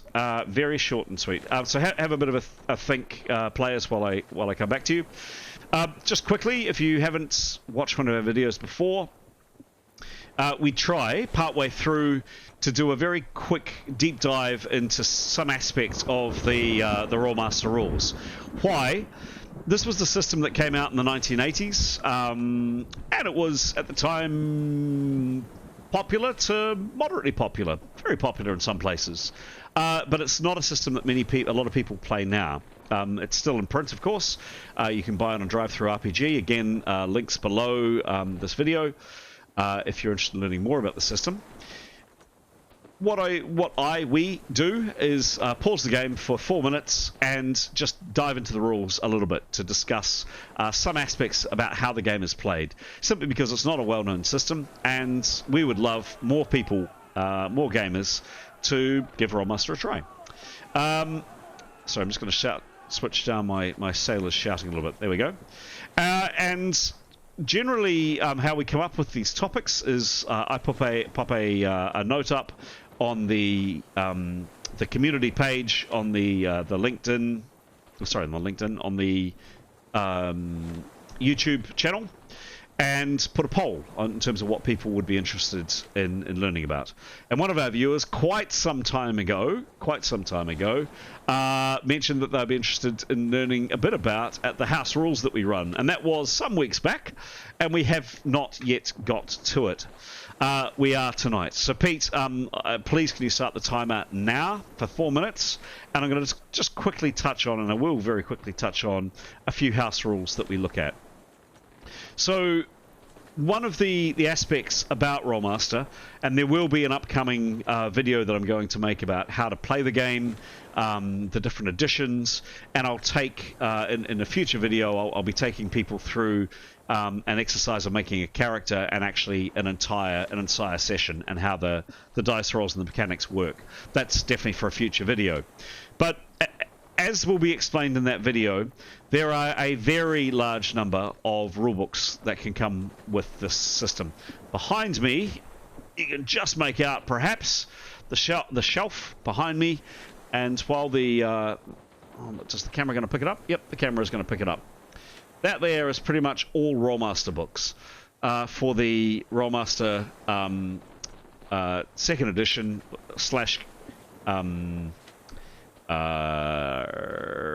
classic edition, which is the one that we play.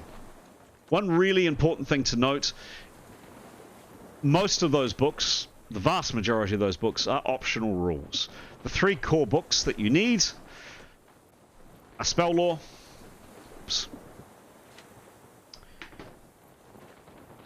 Character and Campaign, Character Lore, and Arms Lore. And really, with just those 3, that's all you need for the game. They would be about the same size books, approximately, as the 3 core books for Dungeons and Dragons. That said, everybody, I think, with this, probably every role-playing system, Dungeons and Dragons or Call of Cthulhu or whatever, everybody house rules to a certain degree, but this game particularly encourages house rules to be used. Some of the ones that we run in this game, some are literally house rules, the ones that we've come up with. Others are ones that we've taken from the books. So for some bizarre reason, those that know the system very well, you may notice that open-endeds up in my games are always 95 plus. In the books, they are, of course, 96. For some reason, when myself and my brothers and my friends, when we were playing as very young people, for some reason we just did 95, and it's just kind of stuck. It's just habit, and in my games, 95 and up is considered open-ended. Open-ended, by the way, you would have heard us use it quite a few times in this game. It basically just means that if you roll above that number, you get to roll again. The kind of the exploding dice mechanic. Another aspect we have is the Middle-earth role-playing, or M.E.R.P, rules for spellcasting. This is one of, actually, a house rule that the game designers recommend in one of their first ever companion books. Basically, what it equates to is a negative. If you spend 0 rounds preparing, so negative 30 for 0 rounds preparing, negative 20 for 2 rounds preparing, negative 15 for 1 round's preparation, negative 0 for whatever the next is, and then all the way up to plus 20, I think, for 2 rounds preparation. I always seem to forget this for some reason, and I've been playing it for years. Yes, that's right.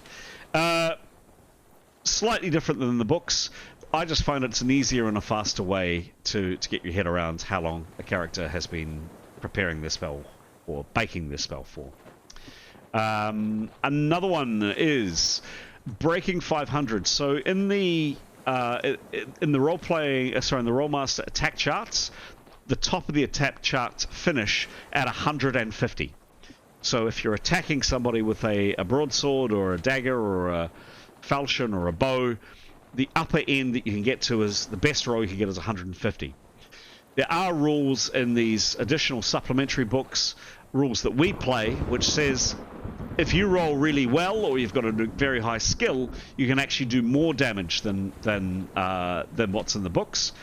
Basically, there's a chart which indicates how many additional hit points you do, and then there's also the potential for additional critical points too. Sorry, that's 4 minutes. That's 4. Thanks, Pete. It makes the game certainly a lot more deadly. A couple of last ones.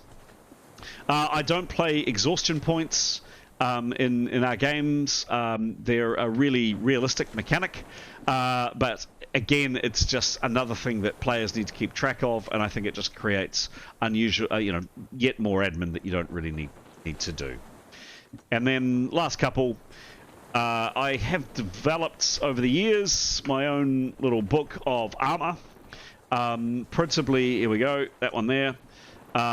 Principally to allow things like cloth armor, because cloth armor is not an armor type in Rolemaster. In other words, gambesons or acetanes or doublets or things like that were actually used as genuine types of armor. Last one I should say, come up with some both healing house rules and some weapon breakage house rules, both of which I think I have touched on in previous videos. If anybody would like some more information about those and the PDFs that we use for our games for the house rules, please let me know. Right, we're back into it. We're back on the Gilded Galleon as you are sailing through the Katana Sea. What happens, please?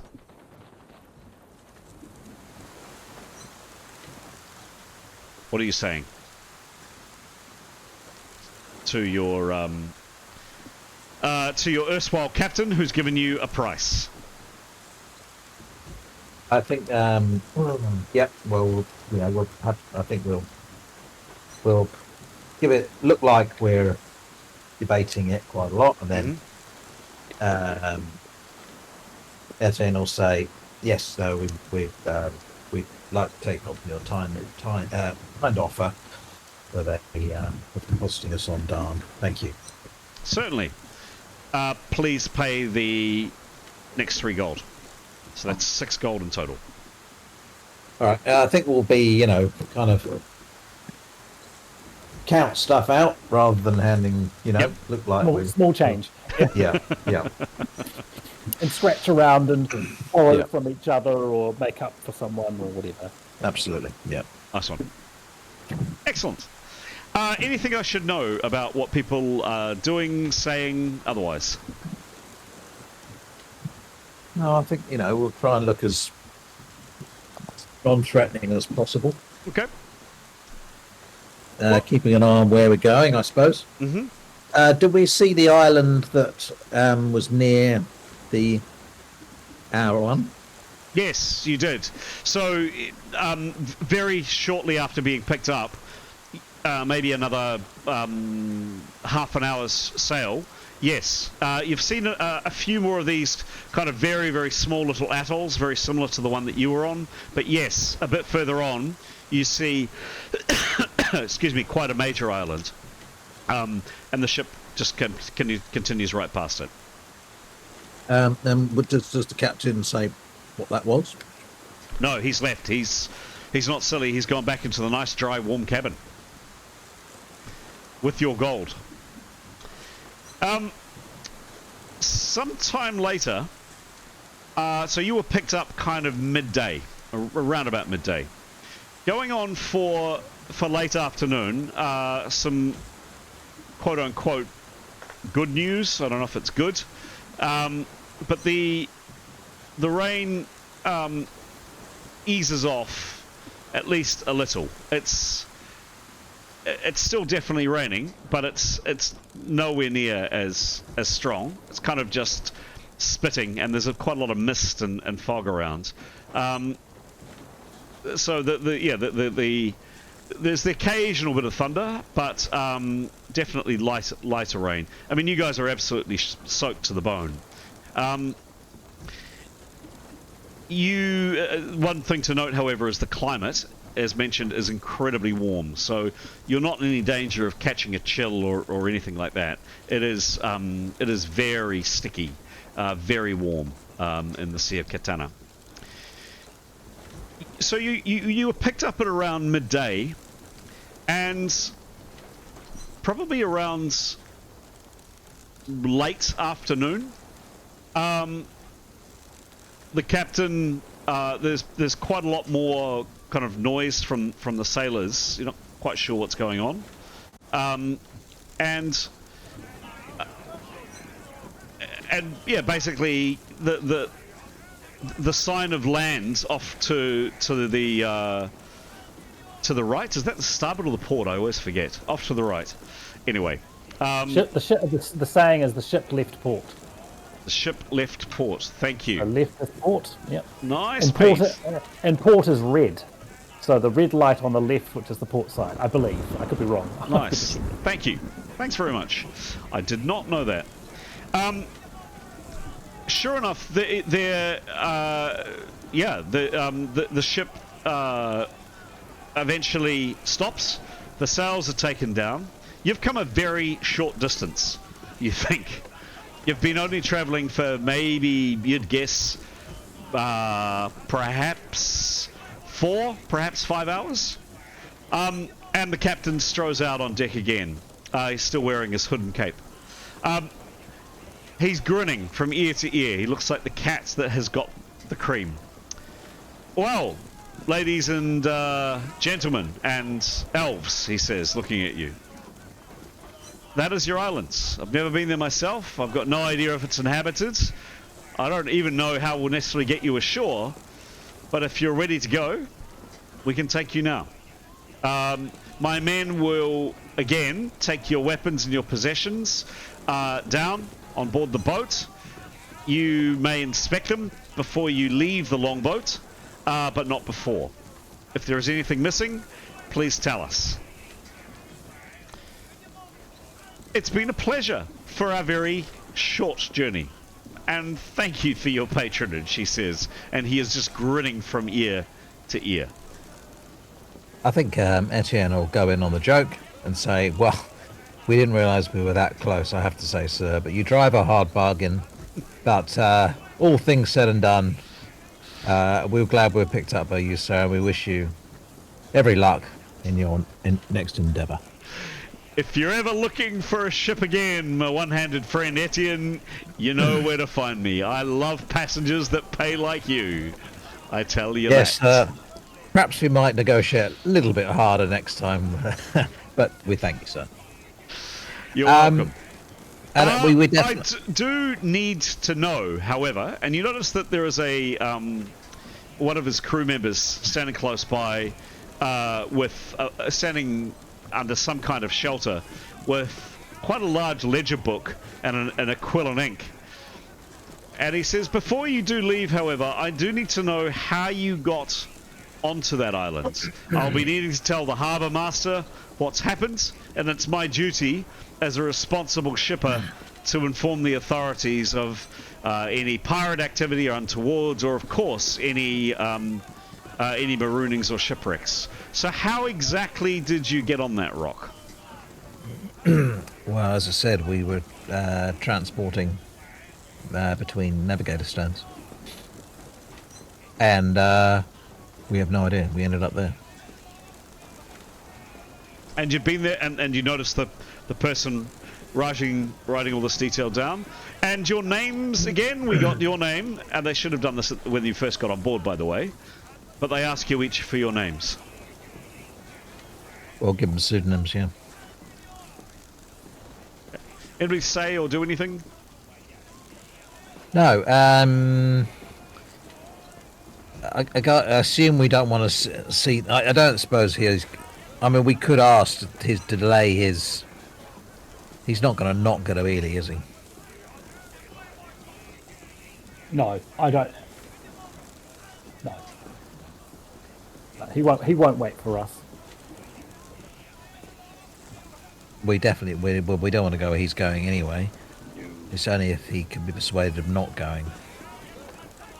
That would take a lot of money, I suspect. Mm-hmm. And questions. Yeah. Okay. Oh, very good. So he records these details. You see your possessions being loaded. The crew members are shouting, and several of the party, Demos. Who would it be? Demos and Leif and Neathanol.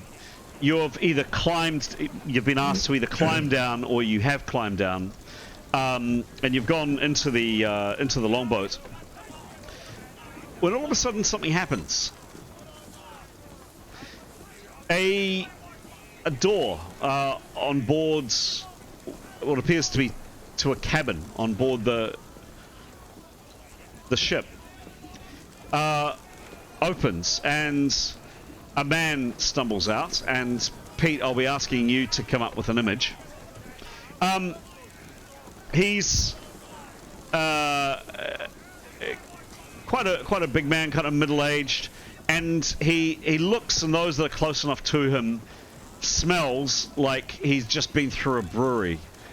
And he just turns, he's coming out kind of bleary-eyed, and he just says, by the gods, Blackthorn, what the hell were we drinking last night? I just, oh my god. And all of a sudden, Mithan, you realize who this is. And you haven't seen him in years. And coming into your chat right now, and I'd like you to come up with actually what he looks like.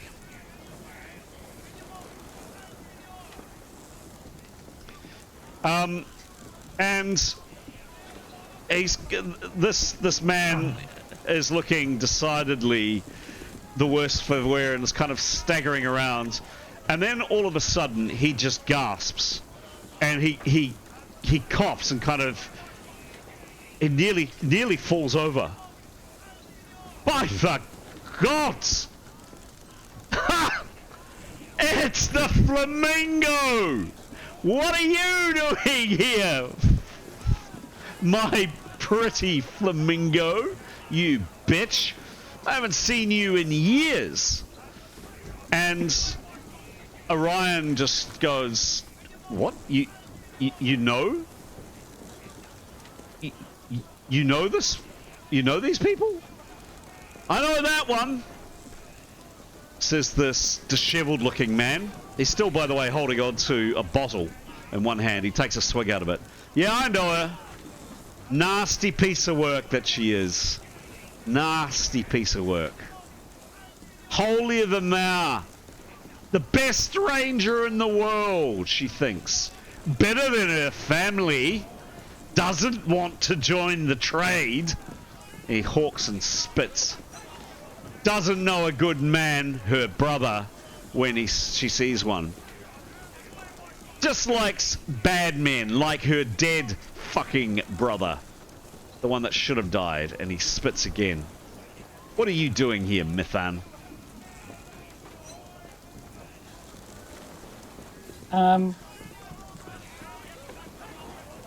Sorry, I'm just still trying to find an image. Is he old? I found an old one. Pop it. Oh, you don't have to ask. You don't have to do it now. Oh, okay. Oh, sure. Just saying.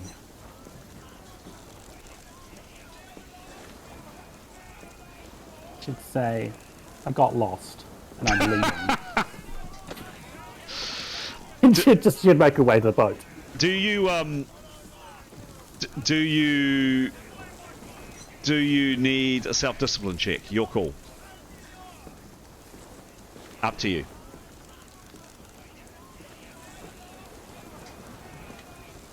No. Okay. All right. No. That was a long time ago, and she doesn't actually care what he thinks. Okay. She really doesn't. So, Orion kind of puts his hand up as Mithan's kind of leaving, and he says, "Wait a minute, he knows you. Who are you?" He says to Mithan. You've been paid? I'm leaving, she'll say. I've heard your name again recently, Mithan Naraba. About Cropelan. Good King Olafson. Good King Olafson is interested to speak with you, or rather, one of his friends are, so I believe. Do you remember good King Olafson, Mithan, in Cropelan? Do you? No. The Arab man is looking for you. Do you know that? You're a wanted woman. Ha! And he's gonna find you.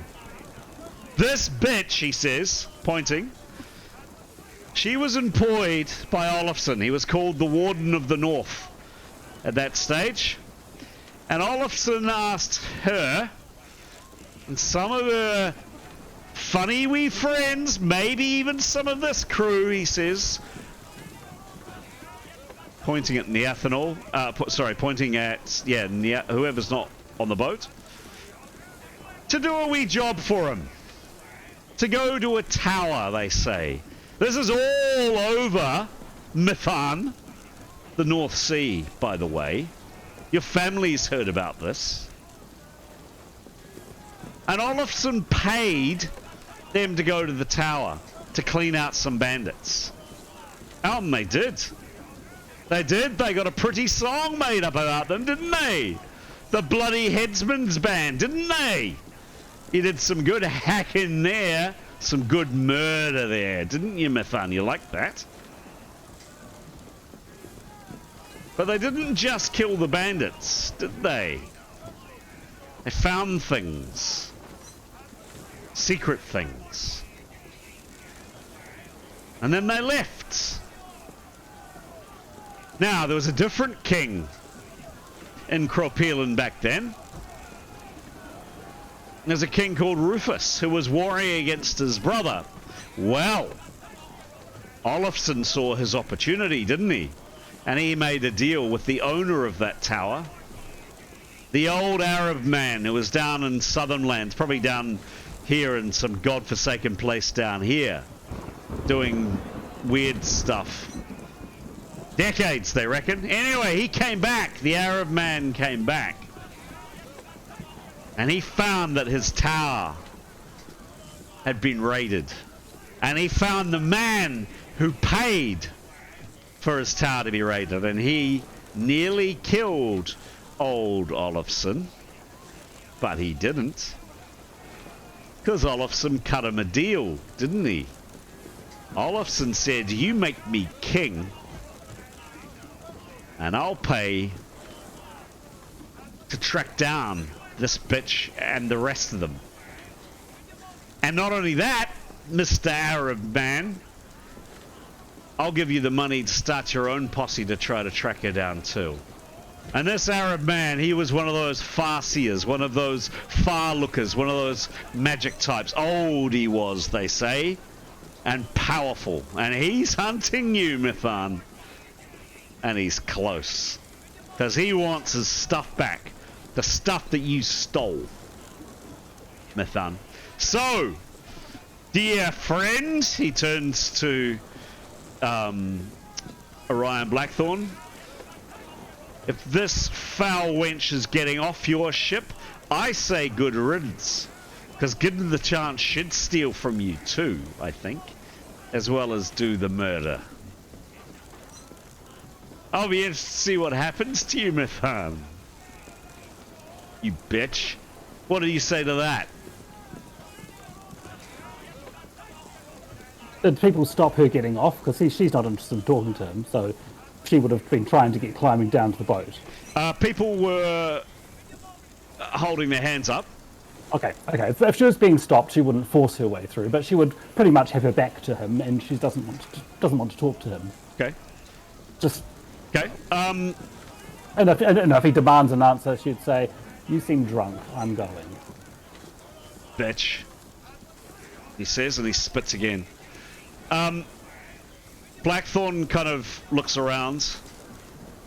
Get off my ship, he says to Mithan. Now.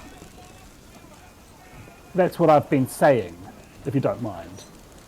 And now she will push her way past if people are trying to stop her. Okay. No, they get out of her way. She's a big lady. She's not looking happy. Okay. Well, she never does. Interesting. King Olafsson. What a conniving man. He was quite incompetent, wasn't he?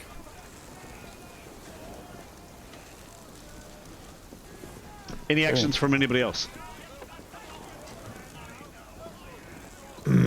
Well, I think Etienne will just laugh it off and say, well, God knows what that's all about. But farewell, and lovely to make your acquaintance. Godspeed. Yeah, so Orion's disposition has changed, and he just looks at it and off my ship. Fair enough, sir.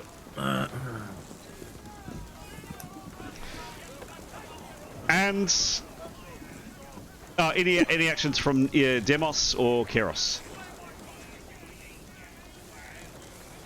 No, I suppose they'd look at Methane.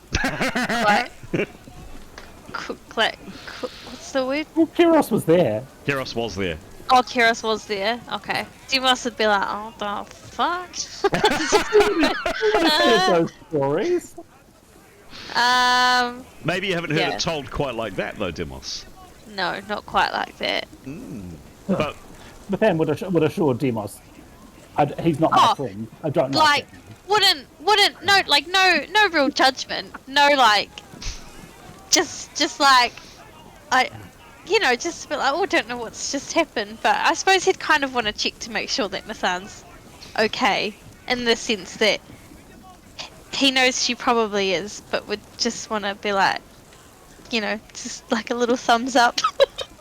Ace! Yeah, well- Yeah! Well, that's what I mean. That's what Methane cares for Demos's opinion, isn't as much as she cares for anyone's, and so that's what she's doing. She's reassuring him that man is not my friend. Don't judge me because of him.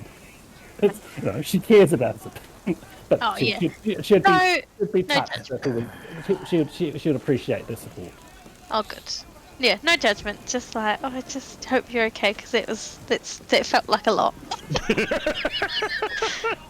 Is that all our stuff there, Chris? Right, so within relatively short order, you're onto the longboat. All of your possessions are there. You check, including the ingot. It's there. Okay. All of your items, all of your weapons, nothing has been taken. It is as you were told it would be.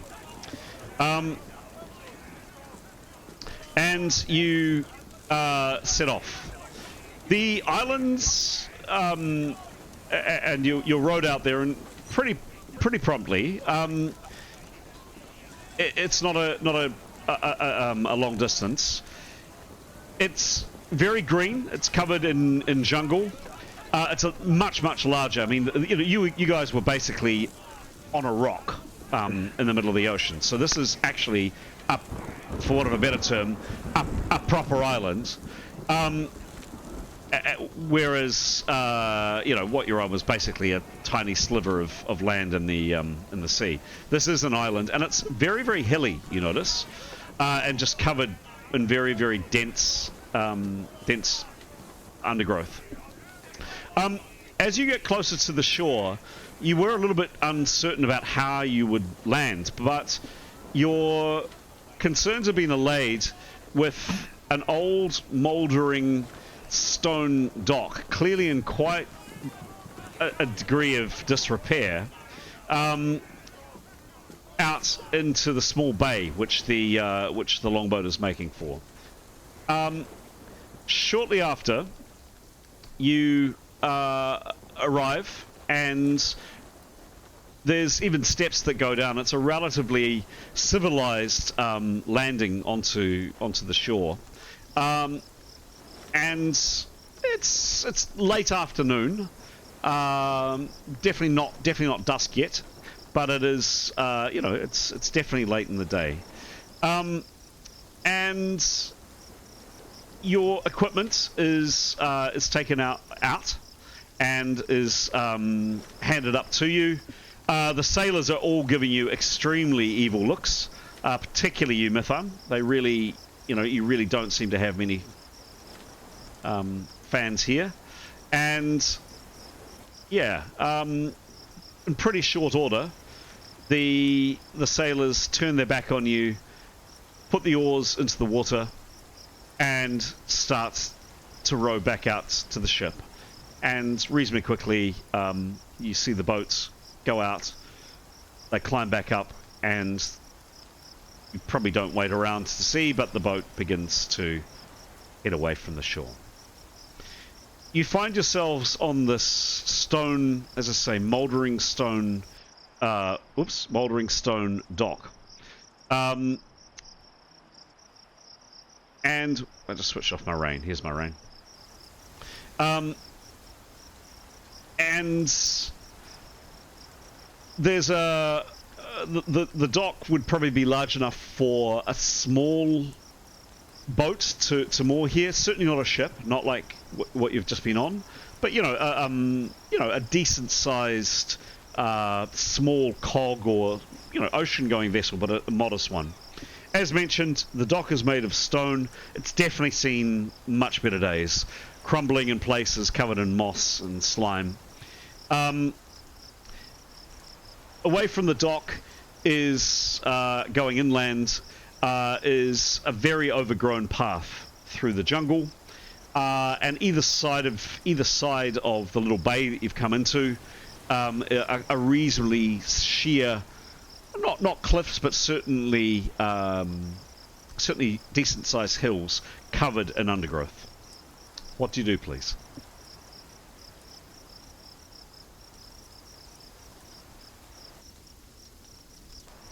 Well, I think, Etienne will put his armor back on. I guess probably should go in some sort of. Can we see? We've heard of the tower, obviously. Can we see that? No, you can't see anything else at this stage. But there's a clear path going through. Yes. All right. Well, I guess we go into marching order. Do you think, guys? Yep. I mean, the Twilight Party has told us about their experiences with the ward and everything, and what they went through anyway, haven't they? What have you been told? Oh, we would have recounted the whole story, I think. Which is for both Mason's benefit and also for our viewers' benefit, and maybe just a bit of a catch up of what is done and why you're here might be useful as well. Just a quick one. So the Twilight Party had. I've forgotten where the contact was from. So when we were on the vessel, right? From Rastus Glint, right? I think. Was that right? We were contacted by one of the party members, Tanya's, a friend of Tanya's family. So Tanya's father was a diplomat and had political connections, and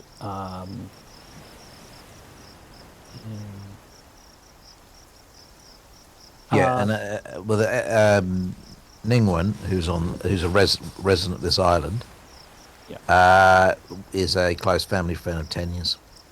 So when Tanya's father found out that the person he was sending Tanya to was in fact duplicitous and fallen in with the enemy, he told Rastus to tell that to divert the party and tell them to go and see Ningwen instead. Right. Yep. And then thanks, Graham. Sorry. And once that's the Twilight Party. The Twilight Party came and visited Darrn, which seems to be some sort of stronghold on this island. That Ningwen, this quite a magic user, but quite a politician with quite some money, has sort of made for herself. She let the Twilight Party know that the Hero Party should come and see them. Come and see her, sorry, I should say. She had information that was pertinent to that party. She had sort of information from somewhere. She's quite clued up. She's very clued up on the Emperor of Turang and the Tikos party, and has been fighting them all her life. She's also one of their enemies, and she didn't have long to live, she thought. So we're here to get information about our mission, basically, what we wanted to do to try and to stop these people. Our experiences were that we were met by a very strange gold creature called the World of Duranarki, who had some sort of test for us individually. It sort of assessed us in our mental state. It's picked up on Jadar's demon, and so it was a bit of a trial, but I think it was safe. And then we had an interview with Ningwen, and she gave the other party information. Perfect. Thank you. I guess would Demos or Mason as the player have any particular questions? Does that kind of make sense to you, Mason and or Demos? A little bit, but Well, no, Demos would be. Ask a question as you or Demos, please. Because if you don't know, then there's a good chance our viewers don't know. I don't know what to ask. So I remember. I feel like I remember bits of this from when we were all together.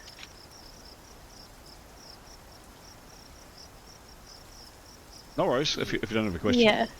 But no, we definitely discussed it. Yeah. Yeah. I can't. I do remember that. Oh my gosh, got so many notes. I don't have any questions yet. I probably will. Let me go back through my notes, but we can carry on. Okay, sure thing. Cool. All right. What do you do? You're Etienne. You're putting on armor. Yep. Others? Putting swords back on where swords should go. Mm-hmm.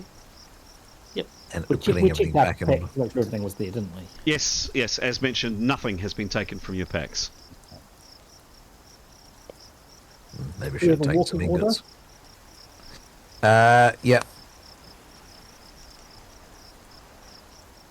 Who do we want first? Is Neathanol first or Lathcan? Well, yeah. Do you want me to? I suppose she could track if you like. Yep. Although, yeah, okay. Yeah, she'll turn herself invisible and go on ahead. Okay. Actually, as armor's being donned, I want to use the spell. Nathaniel, prepare and cast a spell. If that's Okay. all right. Sure thing. Go for it. Oh, yeah.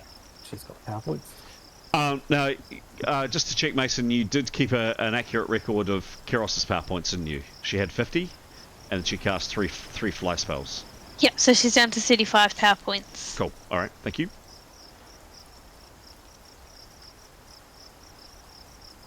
Yep, 74 for her spell. Fantastic. What is the spell, please? Gonna find it. Nope. It's a 4th level spell. Caster acquires visual image of any user or users of a given path within a period of 1 hour per level. She's 8th level, so she'll get visual images of anyone who's used this path within the last 8 hours. Cool. Okay.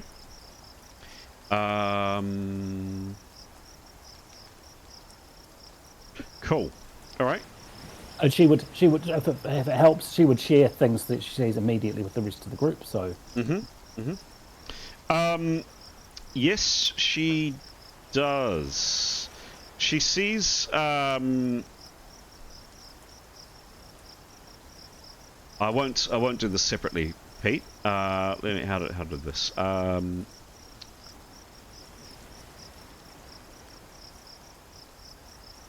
Yeah, you've in the last 8 hours, you have seen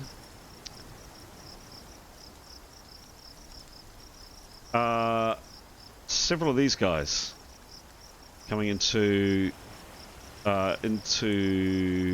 vision now. People dressed like this. They're armed with bows, so crossbows. Which are not loaded, but crossbows over their backs. A number of them all of them have swords at their sides, and some are carrying staves. You've seen 5 in total of these people, and they seem to be doing. You see the same people. Sorry, can you read one more time the description, please? Yeah. I think it's just caster acquires visual image, so static. I'd say, right. Of any user or users of a given path within a period of 1 hour per level. Okay. So there are 5 of these people, and it doesn't show quantity, does it? No. Okay. Sorry, what do you mean? If they use the path more than one time. No. So people that are dressed in this kind of outfit. And yes, these people have used this path within the last hour, within the last 8 hours. Cool. think you should share that information and give as much of a description of them as possible. Mm-hmm. Okay. Only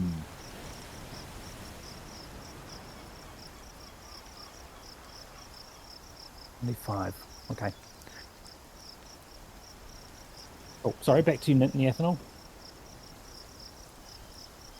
Yeah, I guess she'll scout on ahead once she's invisible. Okay.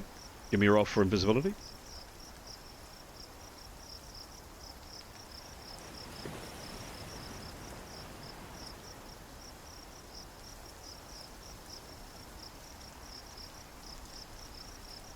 $42.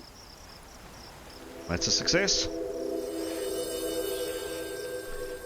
And So she'll scoot on ahead. I guess she'll be perceiving the hell out of everything and and being quiet.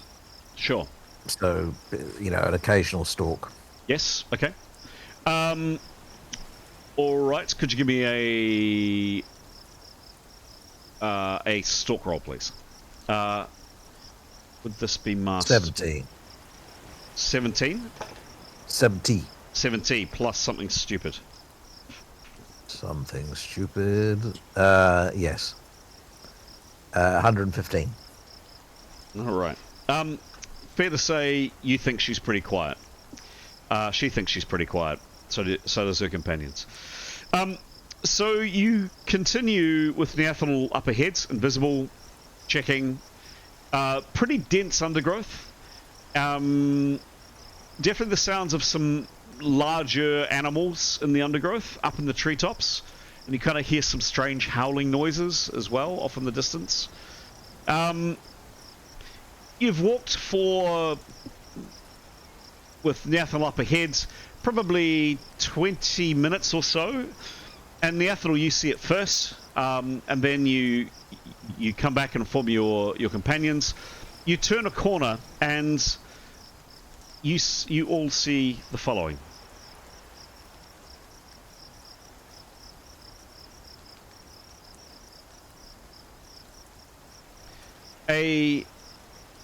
Quite a beautiful tower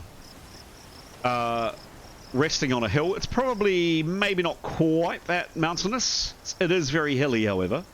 And you'll see here this smaller tower front, this very beautiful, very, very long walkway or archway, which then leads up to a second tower. It's some distance off, but not a long way. I mean, you would estimate, following this quite overgrown in places path, you might be there in 20 minutes or so. Cool. Any actions?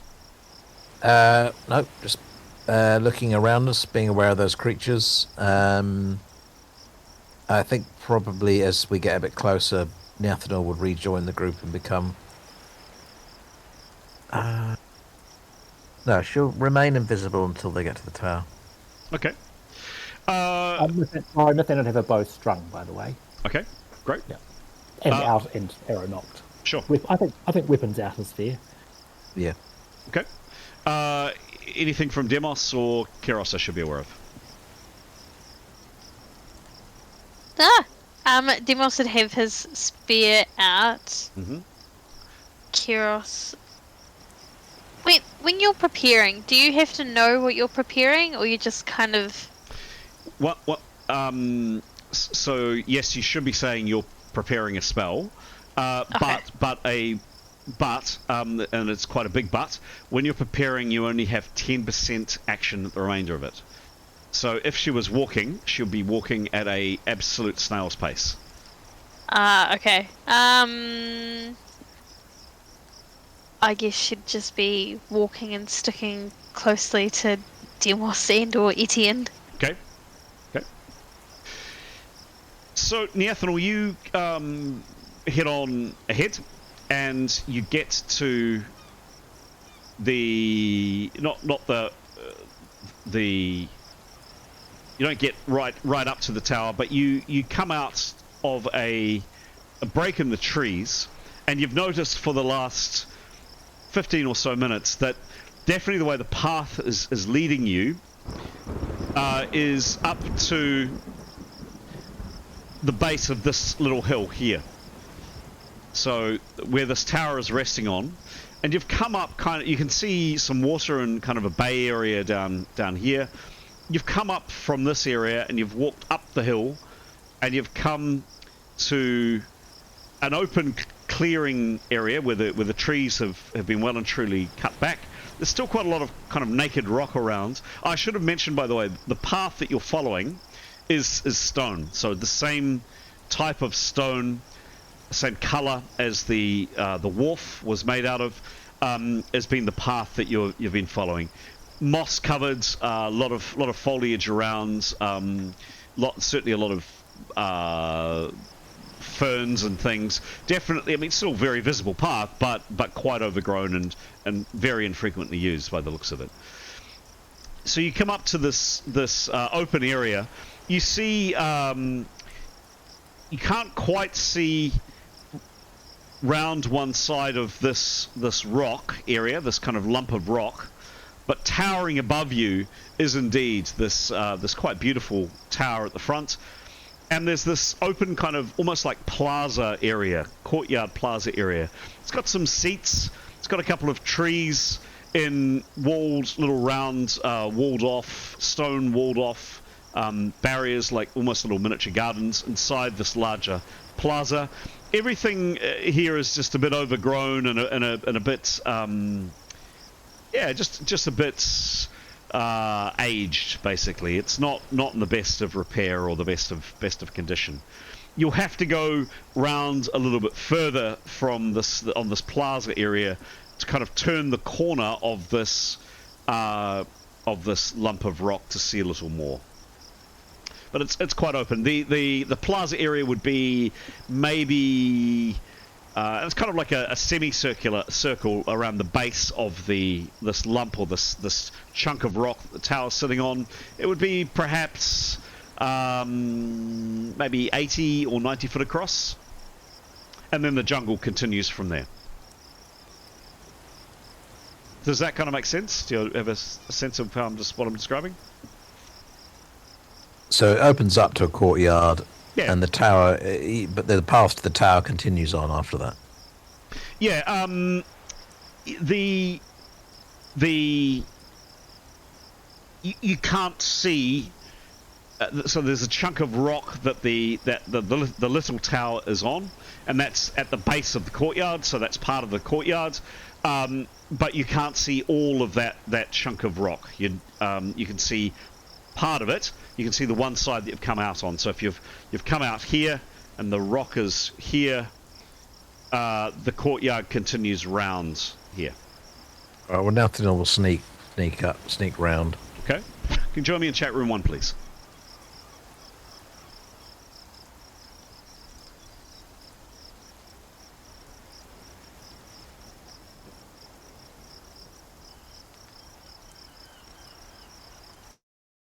Hello. Hello. Alrighty. So as what's the Ethanol's trajectory walking around? Trajectory? Well, describe how and where she's walking. Edge of the courtyard. Edge of the courtyard. Keeping away from. Yeah, and not in a hurry. Yep. Just taking a good look around, in front of her, around her. Give me another stalk roll, please.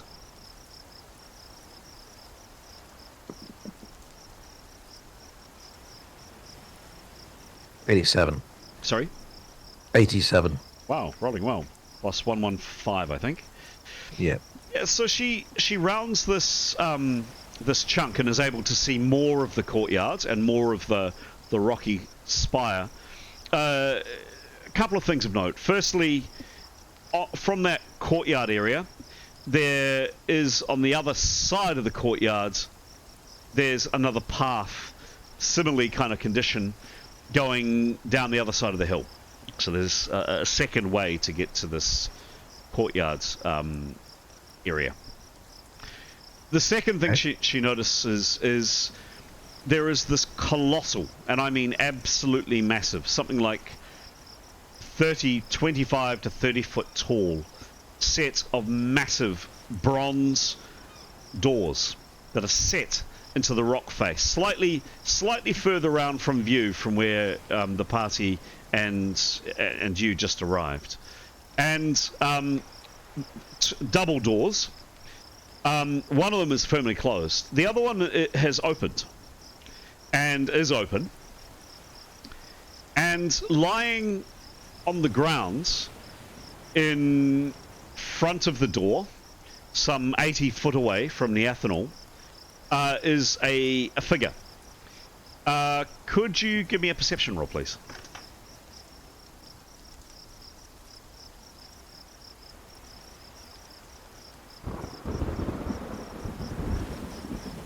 $96. Nice. A real shame it is masked. Oh, bugger. Plus 75.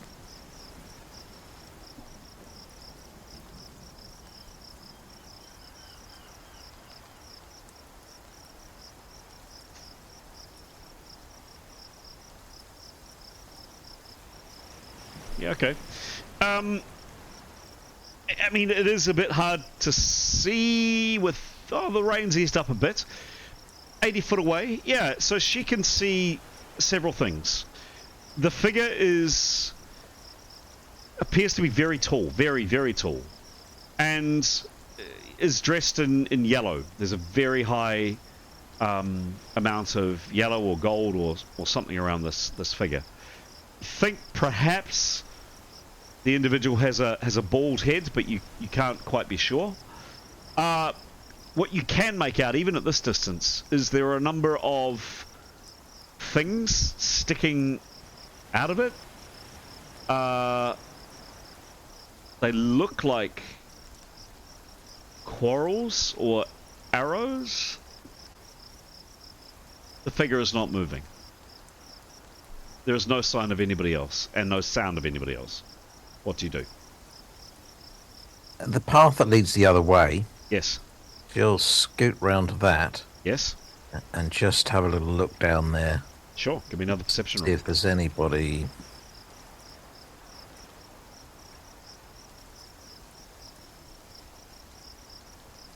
$42.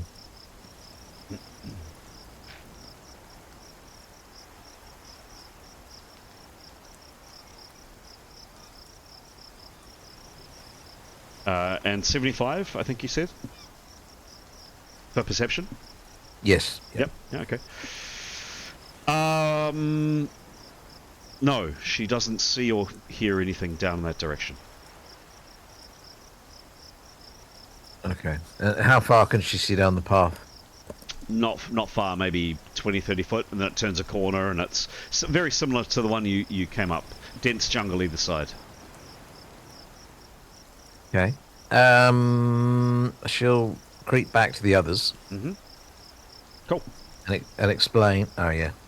Okay. I'll see you back. Hello. Ooh. So a voice says something when there's not a person. And it's Neathanol. Oh, we're used to it. No, it's true, actually. This time she's got clothes on. Relax. So, bad news. It appears that the tower has seen some sort of a force. There is presumably some sort of guardian figure lying in the courtyard around the corner. She's whispering with arrows in it. It looks to be. I haven't gone up close. There's two big doors. One of them is ajar.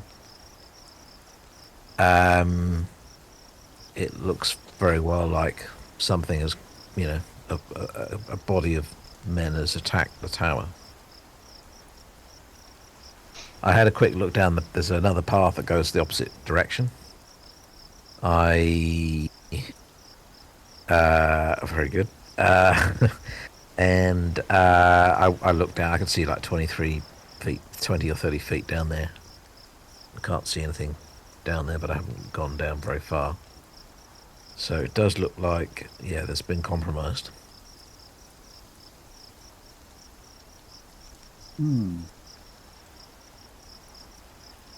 So, I mean, Etienne can creep. Oh, sorry, Nathaniel can go in and continue to creep. I don't know. What do you think? Do you guys want to follow on?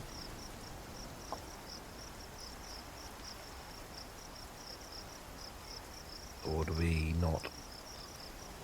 I wonder if Nathan should do. I wonder if this plaza breaks the path. Sorry, I'm just thinking, and Nathan might be on the other path to do her spell. Yeah, Actually, sounds like a good idea. I don't know if that's useful, but it seems 5 feet. That guardian thing from the stories seemed. Oh, no, she doesn't need to be on the other path. Because the spell range is 1 mile, so she can name a path within 1 mile and see the users of it. So she'll do that in a moment. Actually, no, would that give us a little bit more information, maybe? Maybe. Yeah. She might do that. She might do that now, and she's thinking about the path on the other side of the plaza. Does that make sense, Chris? Sure. Yeah. Same spell, just in case. Well, would you consider that to be a different path? Yes. Yeah. Yep. Okay, so she will do that. Yep. 63 with rounds prep and all that. But she needs to go over to the other path to do that. Nope. Path tail is 1 mile range. Okay. Okay. What was the result, please, Pete? Oh, rolled a 63. 63.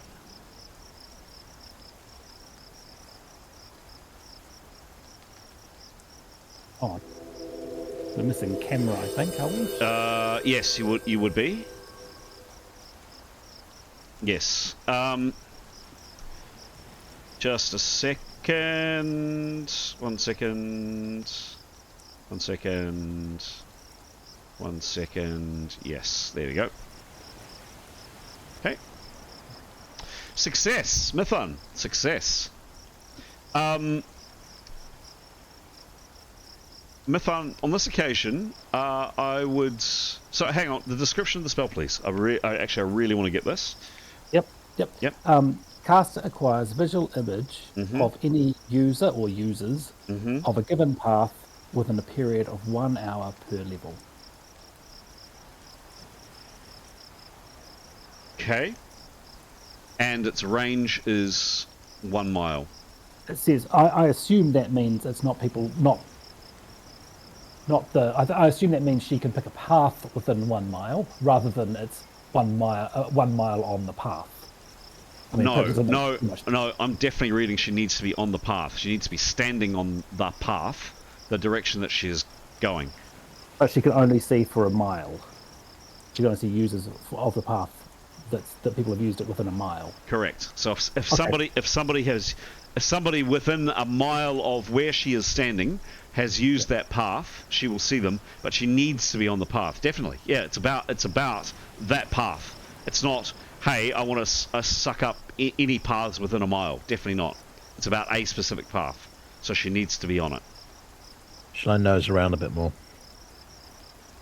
Oh, hang on. Sure. I would say that the spell does say of a given path, not the path that she's on. It says of a given path. She hasn't got another spell called Path Finding, which is caster learns the location on the same spell list. Caster learns locations of any paths within 1 mile. So my reading would be that she can use pathfinding to locate paths, and then the same spell to find the users of one of those paths. Okay. Within that, I mean, your call, absolutely. But I just thought I'd tell you that's the other spell, which makes me think they work together.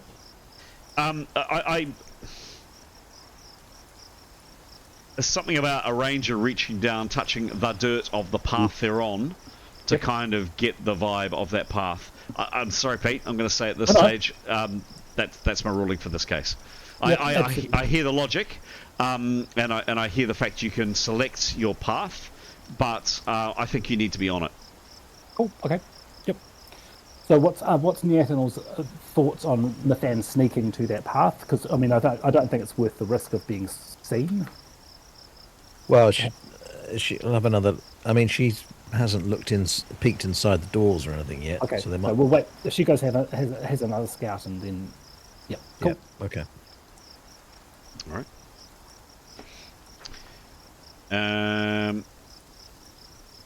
I'm going to keep you in the same channel. I'm going to share some information that only Neathanel knows. Yeah, I'm going to keep you in the same channel. So, describe what she does, please, Graham. So yeah, sneaks again. Mm-hmm. Give me another roll.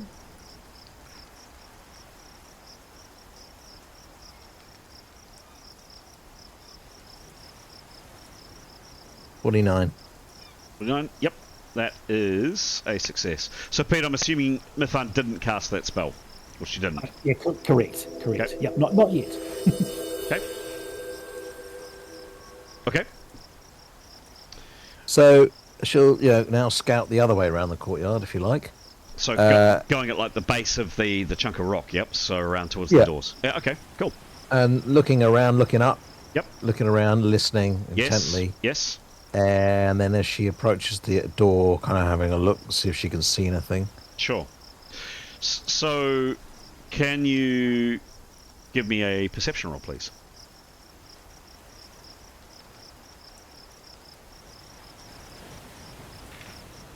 Five. Remember, it's masked.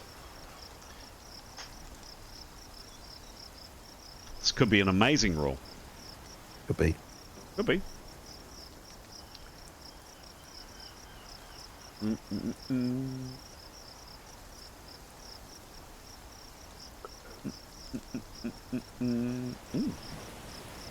Plus 75. Okay, wow. All right.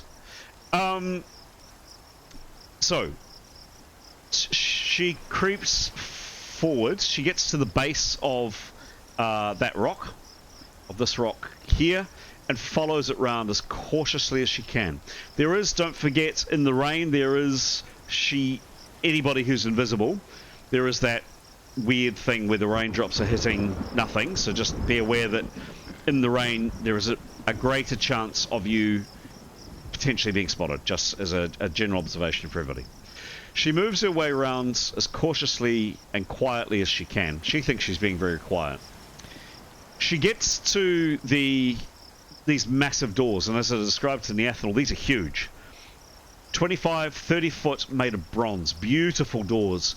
What I didn't describe before, but with strange symbols and unusual signs all over them.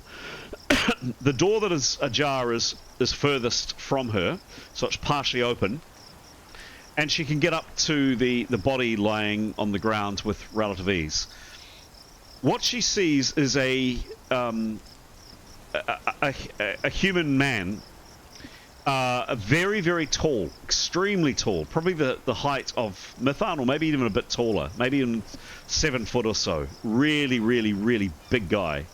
But willowy thin, very thin.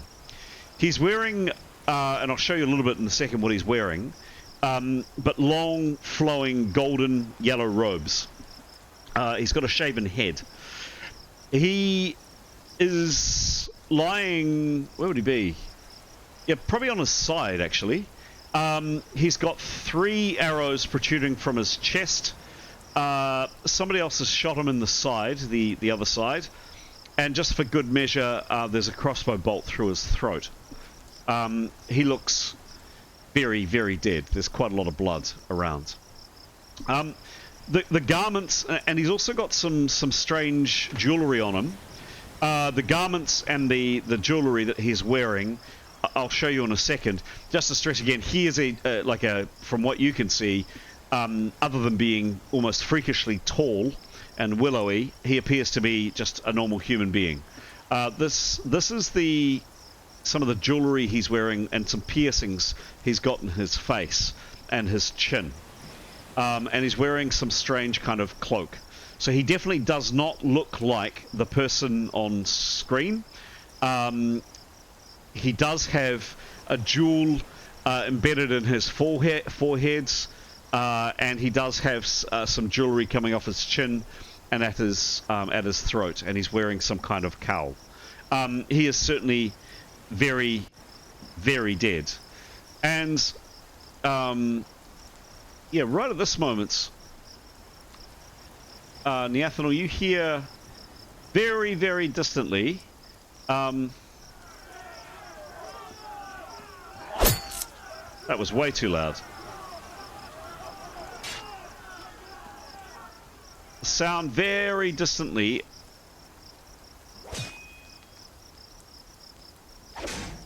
And metal on metal.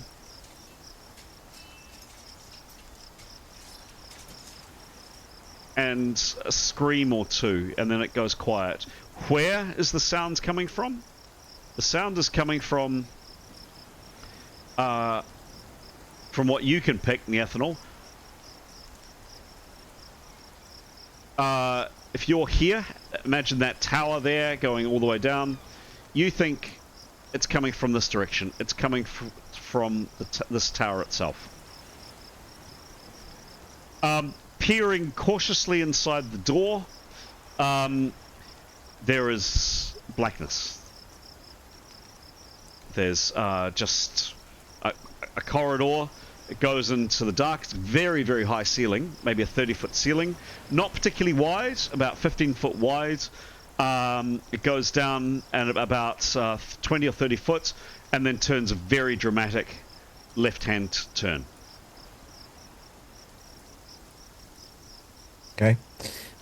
We shall go back and tell the others that it seems like the place is being assaulted with soldiers right now.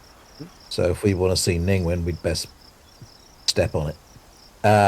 She thinks she can hear the fighting from the major tower, not the minor tower.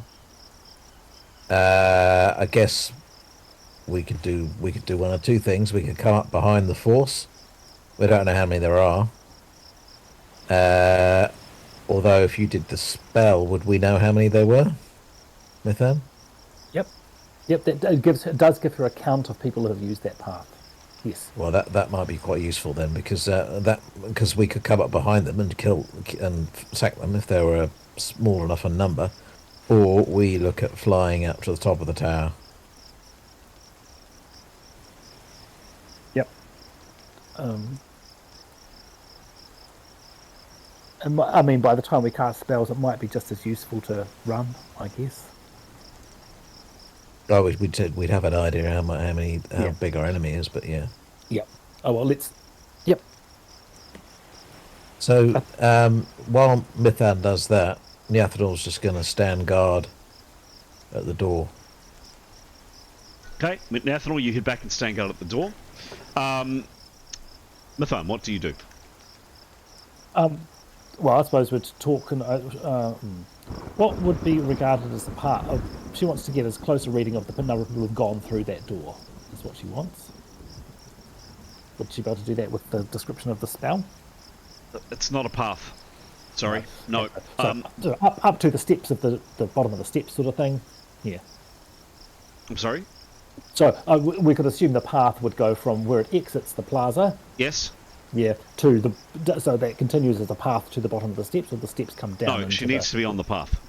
No. But if she was to move there, where can she move to? Yeah, where would she need to? The furthest place she can move to get a read on the number of people who've gone up the steps, basically. Well, you don't know about the steps. You can choose a path, another path to look at. There's one other path on the far side of the plaza. Oh, cool. Does that path go all the way? Okay, she'll go. I suppose she'll ask everyone to come with her instead of, and move to that path to do her spell. Okay. Does everybody go with her? Sure. May as well if we, yeah. Yep. Swords out. Okay. Swords out. Okay. Bow out. Arrow knocked. So the courtyard area is about 80 foot across. And as mentioned, as mentioned to Neathanel, there are a number of trees and little kind of walled gardens actually in the courtyard. Everything's pretty overgrown. The jungle comes right up to the courtyard edge. In some places, the jungle has kind of grown into the courtyard. Around the other side, you see exactly as Neathanel's described, these massive bronze doors, one of them partially open. This huge, very tall gold figure on the grounds, peppered with arrows and bolts. And then, very similar, in a similar kind of position to the path that you've come up, is another path, slightly better condition. Probably in retrospect, I described it to you, Neathanel, as being the same, but actually thinking about it, be slightly better condition, more frequently used, so certainly there's less undergrowth on it, and a bit wider actually than the one you came up, but made from the similar paving stones that you came up previously. Go for it, Nathan. Well, I'm happy to take the dice roll that you used last time, if you like. You are? Yep. Oh, that's a sure thing then. Yeah, 63. Okay. Cool. So that spell is successful. Great. And what I'll ask Mithan to do now is to come into chat room 1 with me, please. All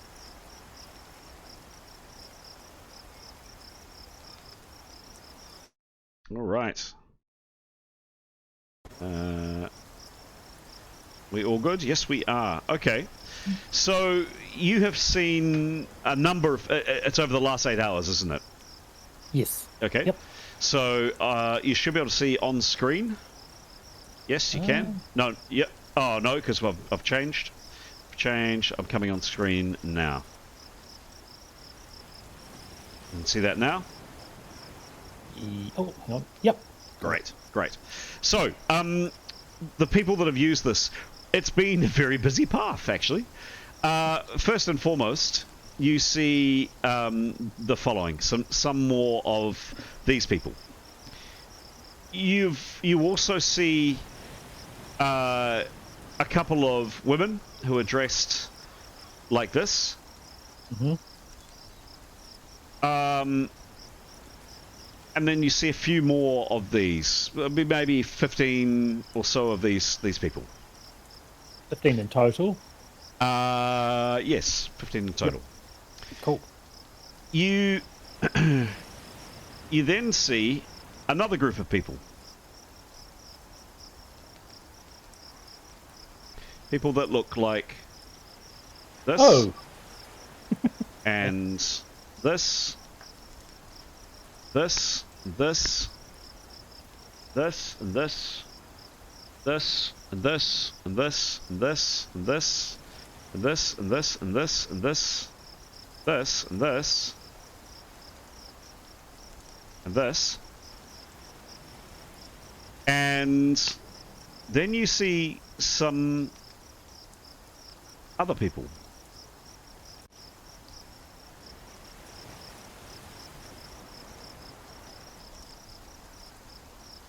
You see people that look like this, and this, and this, and this, this, and this,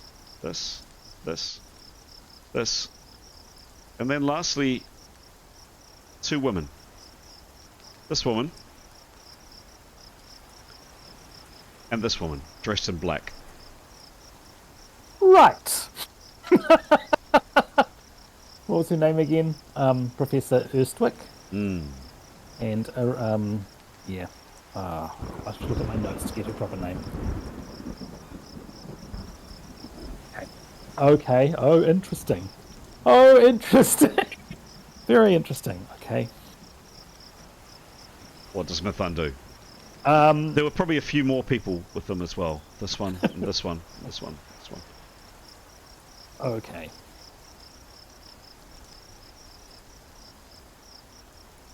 Okay. And Erstwick. Yeah. And this woman. Yes. Aruna Chonta, I think. Or whatever her name is. Yeah. The lady we've seen in our visions, I think.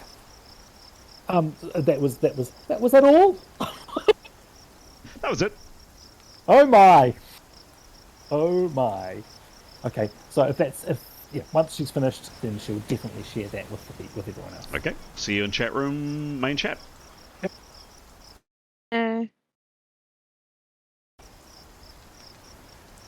We're back.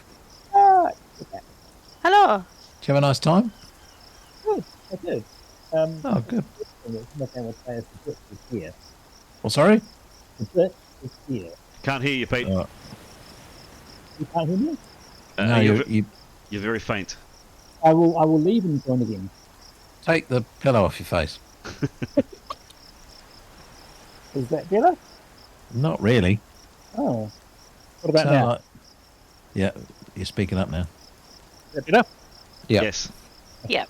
First thing she'd say is the bitch is here. Who? The bitch. The bitch. Erstwick. Oh, you're joking. Nope. Oh, Jesus. Who's that? She is the person who she's the torture ship lady.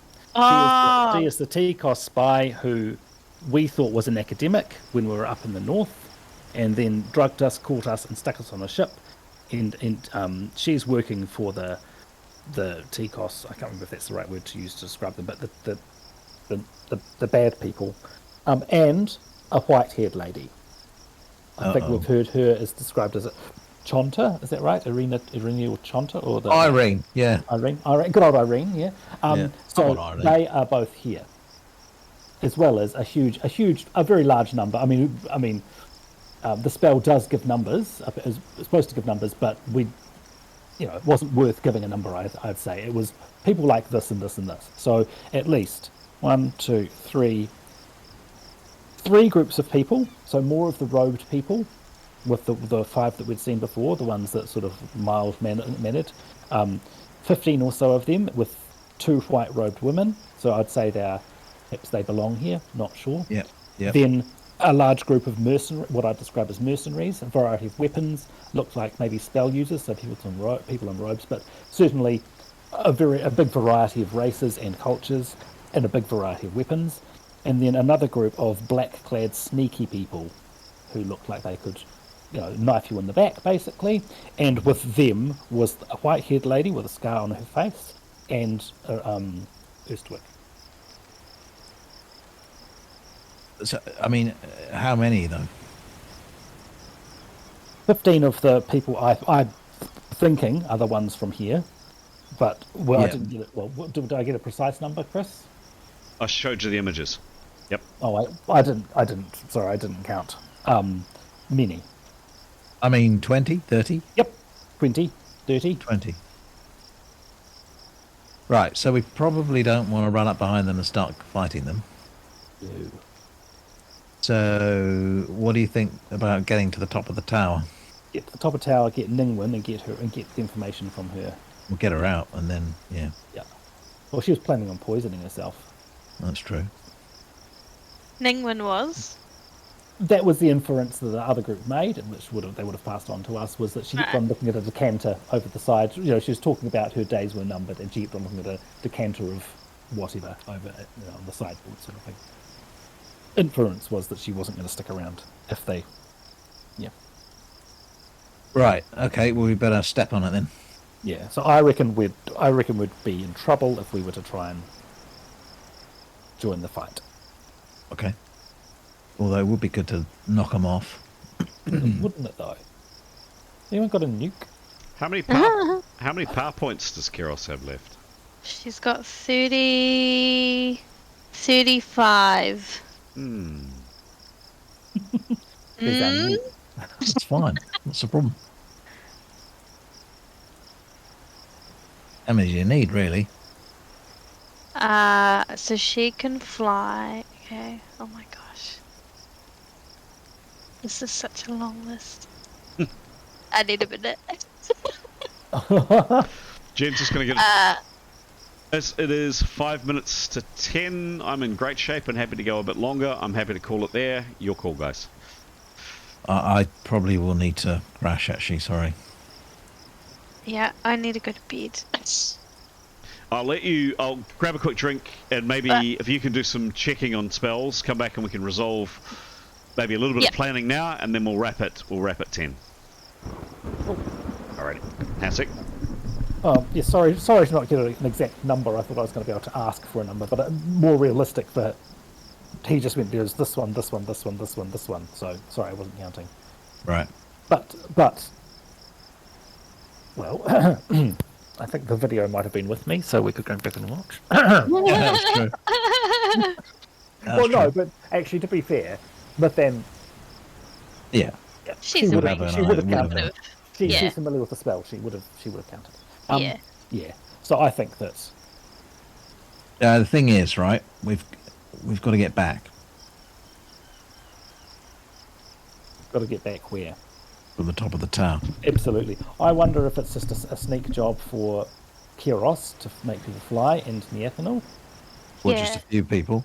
Just a couple of us go. Well, I don't think... Yeah. Yeah. I mean, okay.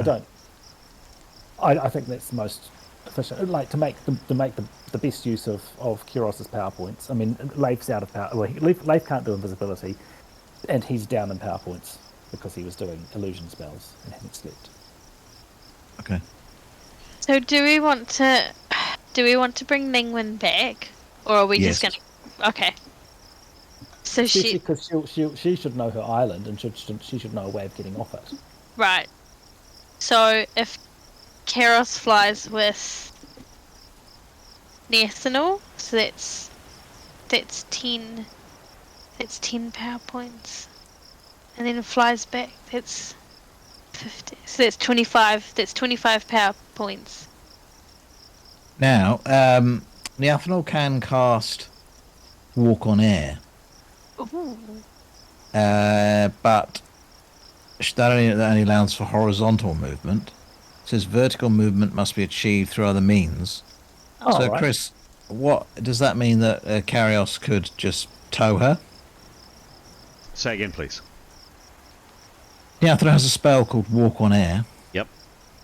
Target can walk on air as if on solid ground. He or she may not move faster than a walk using this means. This only allows for horizontal movement. Vertical movement must be achieved through other means. No, it's not. It's not. If it was a float, yes. No, that is walking along the air. You can't be towed or moved or shunted along. Nope.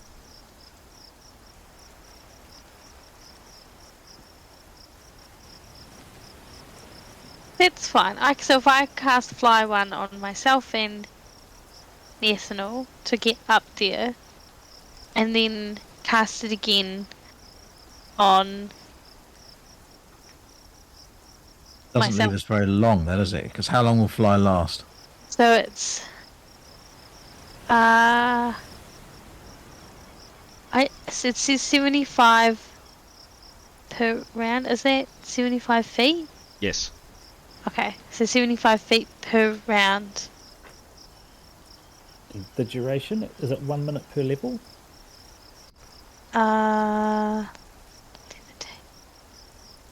It should be on the table part of the spell list.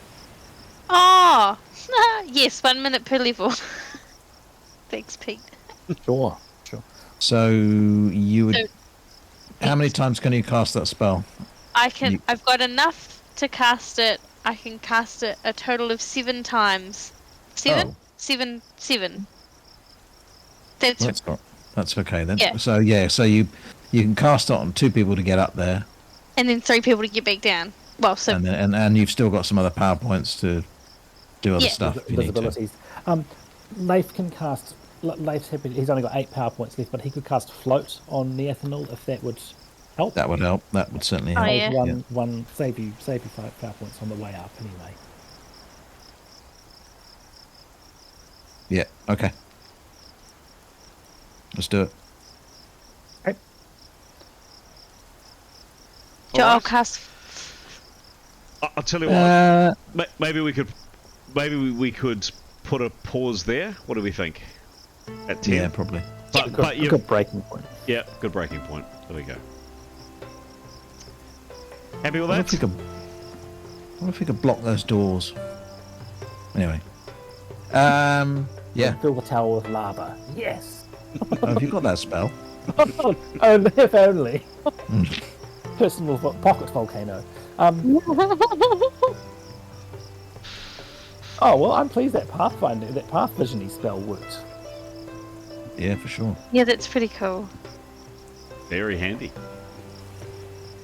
Annoyingly handy for GMs. And now you know what Irene looks like. Oh yeah. Irene. Oh.